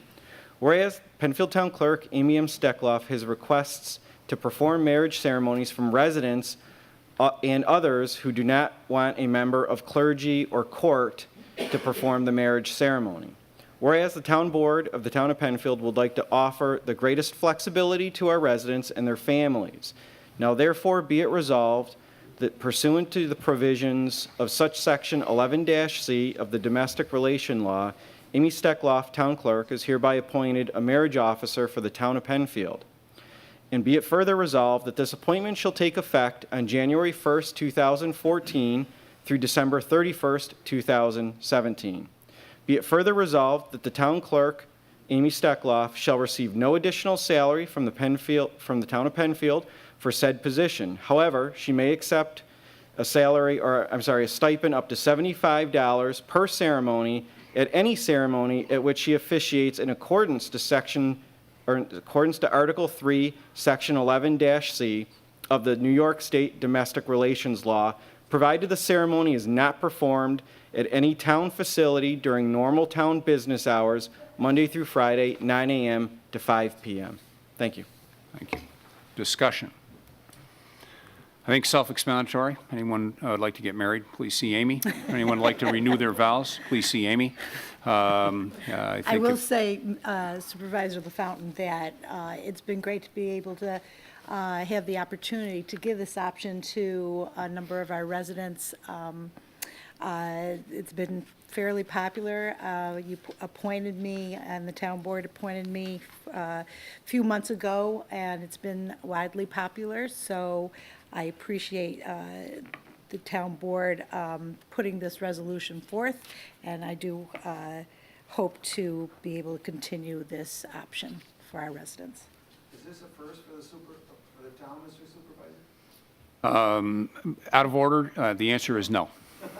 Thank you. All right. So seeing no further questions from the board or the audience, I would ask for a roll call vote, please. Cole. Aye. LaFountain. Aye. Metzler. Aye. Moore. Aye. Quinn. Aye. 5 ayes. Thank you. Mazel tov. 2013 budget amendment, sewer funds. Moved. Second. Whereas the town board adopted in 2013 sewer department budget, which provides for the operation and maintenance of sewer system facilities and equipment. Whereas during 2013, the maintenance of said facilities and equipment did overrun 2013 budget estimates in material and general repair funds. Whereas the town board desires to have an up-to-date and accurate budget information for all funds. Now, therefore, be it resolved that the following 2013 budget amendment be approved for the following sewer funds. Sewer fund revenue, fund description of entry fees, amount $5,000, revised amount $21,308. Sewer fund appropriations, fund description, materials, amount of $2,000, revised amount $15,000. General repairs, amount of $3,000, revised amount of $28,000. Thank you. Okay, and again, second budget amendment for this evening, and it's moving $5,000 out of our entry fees, spreading that into materials and general repairs. Our sewer operations have been active in updating some pump stations and some other needed repairs that we had to get done for proper operation. Further discussion? Seeing none, roll call vote, please. Cole. Aye. LaFountain. Aye. Metzler. Aye. Moore. Aye. Quinn. Aye. 5 ayes. Authorization for supervisor to sign a contract extension with Sand County Studios to prepare the Route 250 Transit Supportive Mixed-Use Development District and the Manitou Lake Mixed-Use District and supporting documentation. Moved. Second. Whereas on October 2nd, 2012, the town board authorized Sand County Studios to prepare the Route 250 Transit Supportive Mixed-Use Development District and Manitou Lake Mixed-Use District and supporting documentation. Whereas the town of Penfield and Sand County Studios executed a contract on December 7th, 2012. Whereas said contract expired without completion of work on October 31st, 2013. Whereas the town board desires to finalize the project with Sands County Studios and hereby extends the contract for the completion of all work by June 1st, 2014. Whereas the contract extension is subject to the requirements set forth in the original contract executed by the town supervisor. Now therefore be it resolved that the town supervisor is hereby authorized to sign a contract extension with Sand County Studios to prepare criteria and supporting documentation for the Route 250 Transit Supportive and Manitou Lake Mixed-Use Development Districts. Said contract shall be subject to the scope of service, terms, payment as set forth in the original contract. Said contract shall be subject to the requirements of the Genesee Transportation Council and town attorney and shall be retroactive effective November 1st, 2013. Thank you. Okay, thank you. So earlier request with some explanation about this particular item. And I know, Mel, that Dave Woodward has been very active on this, and I know he has sent numerous notes out to the East Penfield Homeowners Association because I'm on that distribution list and have had an opportunity to receive those. But by way of a little bit of an explanation for this particular item, approximately a year ago, following up from our comprehensive plan, the board wanted to take that next step as part of the recommendation, and that was to take a look at mixed-use districts. There are 4 mixed-use districts in the town today. The Four Corners and LaSalle's Landing are 2. The other 2 are the 250 corridor and then Manitou Lake. And the board went out, received a grant from the Genesee Transportation Council, did in fact receive a grant for the study, the amount of $25,000. And we went out for proposals, which we do on a regular basis for a lot of services, not only in public works, but engineering, planning, facilities and things like that. And so we received quotes. The board awarded the contract to Sands County. They were slated to have the work done by the end of October. That has not been completed as of yet. The subcommittees, there are 3 committees. There is the main, what I'll call core committee that oversees activities. Then there are 2 subcommittees, one for the 250 and one for Manitou Lake. There are a number of residents in addition to staff that sit as part of that. Our town board liaison for that is Andy Moore, and has been part of that process as well. What will happen is that they will complete their studies. They will submit them to the town board for the town board's review. They're slated, at least as I understand it, early in 2014 to have those completed and submitted to the board. They'll be submitted to the board. There'll be an opportunity for the board to take a look and review those recommendations. The board will also then have an opportunity to hold a public hearing on each one of those particular studies. And again, hear broader input from the residents. There has been numerous information meetings that have been held different locations here in this particular location, specifically for East Penfield at Dolomite Lodge, and for some surrounding neighborhoods down in the area of 250 at Whalen Road, the church, the Baptist church at that location. And there is information materials on the website, penfield.org. You can log in and take a look at the initial report that has been submitted that is up and available for everyone to take a look at and view. So that's an overview of what's gone on thus far. This contract extends that into June of 2014 at no additional cost, but to bring it to a logical conclusion to get everything back into the board for either final acceptance or for any updates based on what the board sees and anything through the public hearing.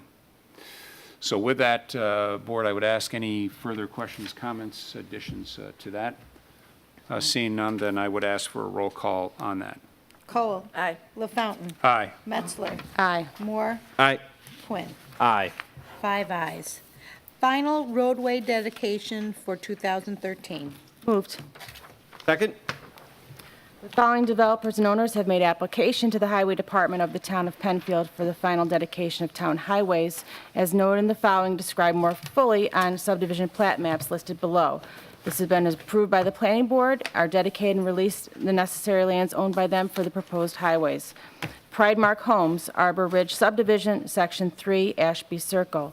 9 Mile Point Associates, Abington Place Subdivision, Section 1, Phase B, portion of Colton Court, and Section 1, Phase C, a portion of White Spire Drive. Redstone Builders, Timber Glen Subdivision, Sections 2, a portion of Timber Glen Trail. SDSJ Associates Incorporated, Caroline Court Subdivision, Michelli Way, and Samala Circle. Therefore, be it resolved that consent is hereby given that the Highway Department of the Town of Penfield make orders laying out the town highways to consist of lands as referred to in the dedications and releases pertaining to each, all in accordance with Section 171 of the Highway Law of the State of New York. Okay, thank you. Discussion. This is a routine item that we typically adopt, a resolution that we adopt this year, and the following one, which is a temporary dedication. By accepting temporary dedication, it gives the town the ability to actually plow the roads for those that are not officially topped as of yet, and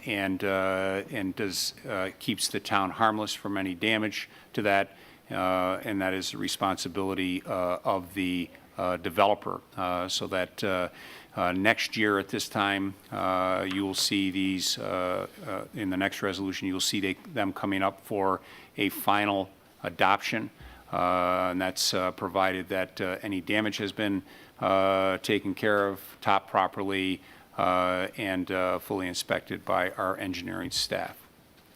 Questions, comments? Seeing none, a roll call vote, please. Cole. Aye. LaFountain. Aye. Metzler. Aye. Moore. Aye. Quinn. Aye. 5 ayes. Conditional roadway dedication 2013. So moved. Second. The following developers have made application to the Highway Department of the Town of Penfield for the conditional dedication of town highways as noted in the following and described more fully on subdivision plat maps, which have been approved by the Planning Board and have dedicated and released the necessary lands owned by them for the purpose of allowing the town to provide snow plowing services to these highways. 9 Mile Point Associates, Abington Place Subdivision, Section 1, Phase D, a portion of White Spar Lane, and Section 2, a portion of Maya Drive. Macy Enterprises, Sparrow Point Subdivision, Sparrow Point. Plank Road Development, Crown Point Subdivision, Section 2, a portion of Crown Point Drive. Cloverland Development Company, Ashland Rise, Section 1, a lane circle and a portion of Ashland Rise. RMJ Land Group, Watersong Subdivision, Section 4, a portion of Mayor's Garden. Therefore, be it further resolved that consent be and is given to the Highway Department of the Town of Penfield to make orders laying out the town highways to consist of lands as referred to in the dedications and releases pertain to each, all in accordance with Section 171 of the Highway Law of the State of New York. Thank you. Discussion. Okay, seeing no discussion, roll call vote, please. Cole. Aye. LaFountain. Aye. Metzler. Aye. Moore. Aye. Quinn. Aye. 5 ayes. Awarding contract for snow and ice removal for parking lots. Moved. Second. Whereas seal- Mr. Moore, what I might ask is that in light of a number of discussions that we've had this evening, I would propose that this matter be tabled until the next meeting, and the additional data that has been identified by numerous speakers, I think Mr. Peters and a number of others, as far as the details, that be in there so that as this board entertains the adoption of this resolution, all that facts and data in there, or even though it has been discussed at a work session. So I would make that as a motion to table, to modify that resolution to bring back at our next meeting in December, which I believe is the 18th. I will second that motion. Okay. So it has been moved and seconded to table. I would ask for any discussion by the board at this point. I'd just like to make a few comments, Mr. Supervisor, with respect generally to resolutions. I think something that seems to generally come up is procedure versus substance. And I have to remind myself when I hear comments from residents, and I also remind residents, we are up here elected to represent. So we are elected to make decisions. And that is why the people of this town chose us to be up here. Some of those decisions certainly are made after extensive deliberation. Some are not. Some are more routine decisions. I certainly appreciate the comments and suggestions that are made regarding process, but we are up here both procedurally and substantively to represent the residents of the town of Penfield, and I do believe that that's what we do. I also wanted to add that I wanted to commend Supervisor LaFountain. Certainly you're seeing an example which is not uncommon, contrary to some others' beliefs, that we do disagree quite frequently, particularly in work sessions when nobody's there.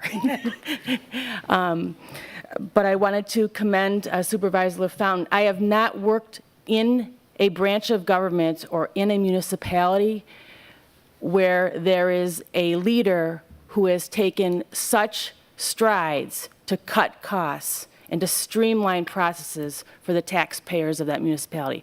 I have worked for the state of New York, the county of Monroe, the town of Penfield. I've worked in the executive branch, a legislative branch, and the judicial branch.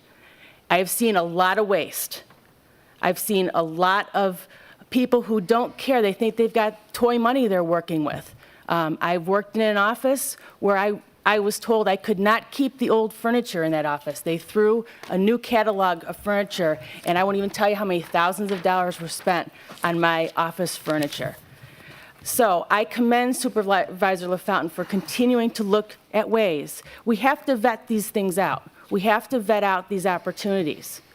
It's not an easy job to sit up here, and it's certainly not an easy job to be in the supervisor's office. The easy job, I'm sorry, Mr. Peters, is to come up there to the podium and offer suggestions, which are great. But when it comes to the decision-making for the best of this community, it's a tough job. And all of you who work in government know it's kind of a thankless job often as well to be a government worker. I prefer public servant, but I think you all know what sometimes the hits we take for being government workers. I wanted to just take the time to commend Supervisor LaFountain. A lot goes on at our work sessions where there's a lot of back and forth and a lot of give and take. It's part of our job to do that and to debate issues. But this gentleman right here certainly is representing every person in the town of Penfield with every proposal or initiative he brings forth to us. The bottom line is he is representing every person in the town of Penfield. And I appreciate that, and I appreciate working with him. Okay, further discussion. Mr. Supervisor, I would just like to add one thing because I actually was going to propose an amendment to this resolution based off of not only the comments that we've heard tonight, but more for the, again, the opportunity I've had over the last week to 10 days to actually discuss resolutions with residents. And I used the word misinformation earlier, and I will stay true to misinformation because I've received phone calls and emails that obviously are not in spirit of what we are trying to do as a board member. So speaking to this resolution, I believe that a possible shortcoming is the fact that it is open and loosely identified as far as what our intent is. We know what our intent is. For those residents who have been able to make meetings on a regular basis, attend the work sessions in the back, and listen to the discussions, also will have an idea of what the intent is. But that being said, I think it's important that we sort of spell that out more in the resolution. So I will support tabling this for the evening, that we can solidify this resolution and have it come back at a later date. And I offer up what I would offer up my amendments for this evening, and hopefully we can incorporate them into the any future resolution. Thank you. Further discussion. I just want to say I was fully prepared to vote no on this, like the other resolution, because I strongly believe that the outsourcing, especially regarding our roads, is the wrong way to go because it's such a personal thing for the residents of Penfield. And in the Highway Department, our Parks Department does a good job on those things that were before us tonight. But at the same time, I do commend the supervisor because he is looking for ways to cut costs, and he felt strongly about this. And, I respect that, but, I know he respects those of us that disagree, that we can say our own point of view, and I was going to vote no, and we'll go along with the tabling for sure. It's big of him to even bring that up because I think he would have had votes to pass this. So if he wants to discuss it more clearly and have this a better made resolution, all the better. So, okay. Thank you. Seeing no further discussions, so the on the table the motion is to table this resolution, and so it's been moved and seconded. We've discussed that. I would ask for a roll call vote for tabling. Cole? Aye. LaFountain? Aye. Metzler? Aye. Moore? Aye. Quinn? Aye. 5 ayes to table. Advertise for bids to maintain, clean up, and secure properties as required under Article 4-4-28 and Article 12-12-21 of Chapter 29 of the Town Code. Moved. Second.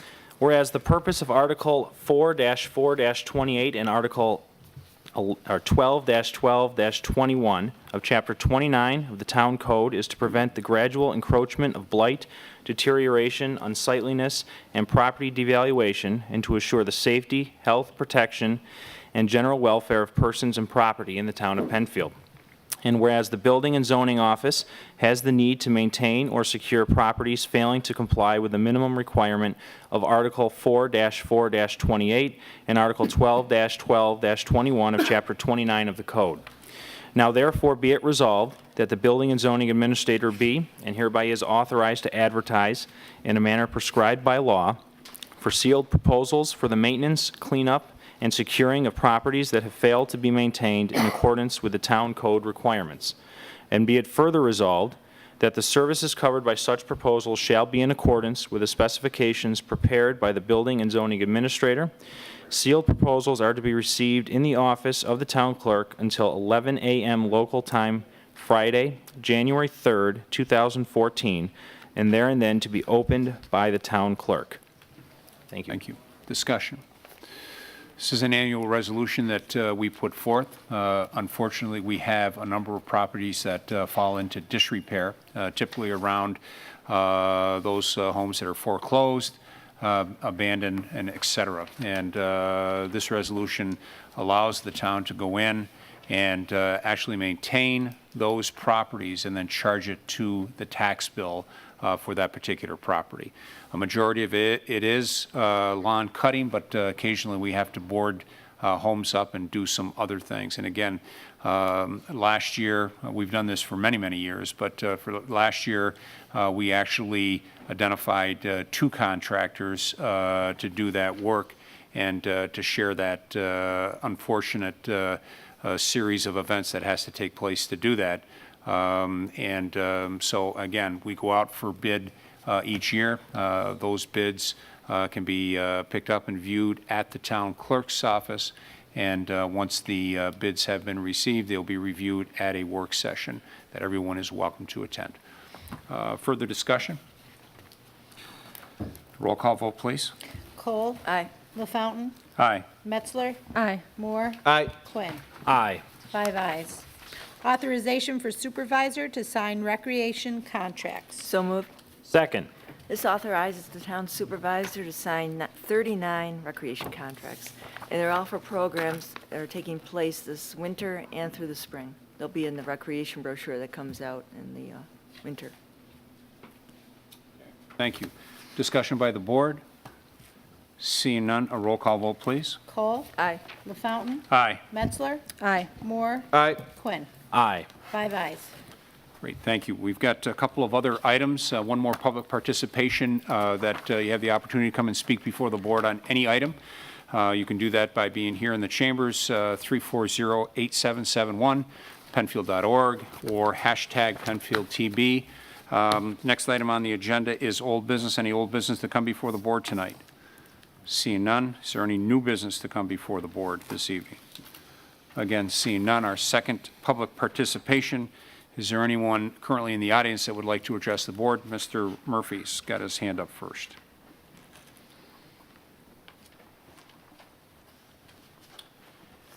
Good evening again, Town Board. Tim Murphy, 48 Corral Drive. There's been a lot of reference tonight about process, and we could take that offline and certainly have a great, meaningful conversation. But also one of the references tonight is how much work actually happens in the work sessions when I'll say the folks are offline, the town board is offline. I had a very good conversation with a friend of mine who's a supervisor of a suburb outside of Albany. And they, like us, had issues with sharing information. And if you come to the work sessions, I'm sure there's great conversations. But one of the things they decided to do that I'd ask you to consider is to record the work sessions. I think you'd be surprised how many people, or you're not surprised how many people actually watch Channel 12 or public access these sessions, but also it might be an opportunity to better spread the word, to record your work sessions, put them out there on the website, and give us an opportunity to hear the back and forth conversation on some of these topics. So I'd just like to offer to you as an opportunity, and consider it, please. Thank you. Thank you, Tim. Any other items or any topics that anyone would like to speak? Mel? We don't see you in so long, and now number 5 This is really tonight. my last time. Mel Callan, 1410 Harris Road. I just like to ditto the remarks that Tim had made. Yes, you hear a lot about process, and thank you for your thoughts on good government and public servants, and kudos to Tony. I do think, Tony, that you listened to what you heard tonight and you made a move, and I applaud you for that. I think that's what you were elected for, to listen to residents and hear their concerns. You may have, as town council people, all the minutia detail, but most residents don't. And yes, a lot of work goes into certainly your decision making, and you work hard, and you have the work sessions, but the rest of us weren't elected to work like that. So to come every Wednesday night to hear everything that's going on and be able to respond appropriately, we miss a lot of opportunities just because life gets in the way, families get in the way. So I appreciate your willingness to listen tonight, Tony, and the work that you all do. No one is begrudging you and or not recognizing that it's hard work and that you're diligent about it. But I think, as you reminded us, Paula, that you're elected to make decisions, those decisions are made from the input from residents. And that's we're all here together to listen to the discourse. And like Tim, I think it would be great to at least have the audio version of the work sessions, if not the visual versions too, because I do think people would listen. It's just hard to get to the meetings all the time, and it's hard to stay on top of all the issues that are coming about. As I said, on the snow plowing issue, I was definitely on the periphery. I didn't know about that. And I'm actually glad I got the robocall just to be a little bit more informed and to be aware. You can't be doing robocalls on every issue that comes up, but I think it helps get the issues out there and for residents to understand some of the specifics that either haven't been shared and that residents would like to hear about that may be second nature to you, but we need that information to be able to make intelligent comments about some of the issues that come forward to you. Thanks very much. Mel, I will say that I'm always available by phone and email. I mean, so anytime that you have a concern that may come up outside of a Wednesday evening, by all means. I mean, I'm not going to offer up anyone else's time, but No, I think they would all be available. You're right. I think you all have said that you're available. I think the richness of the discussion as a board, whether it's at the work session or here and hearing other residents participate, I think that's where there's a lot of learning that occurs. One-on-one is fine if we have a specific question. But I think that's what we miss out on when we're not able to attend the work sessions. And the few times we are able to attend the tape sessions here, I think that's where we learn and hear from other folks, hear from our colleagues and our neighbors here in this community. And that's where, like just tonight, this is like just spur of the moment because of the goings on at the meeting tonight and the decision, the spontaneous decision that Tony made. It's a great decision. He listened, and I think it was a wise decision. Other comments under public participation? Okay. Seeing none, and there being no further business before the board, this meeting of the town board on December 4th, 2013, the meeting is officially adjourned. Thank you very much for everyone that attended and stayed through the entire meeting. Thank you, PCTV. Thank you.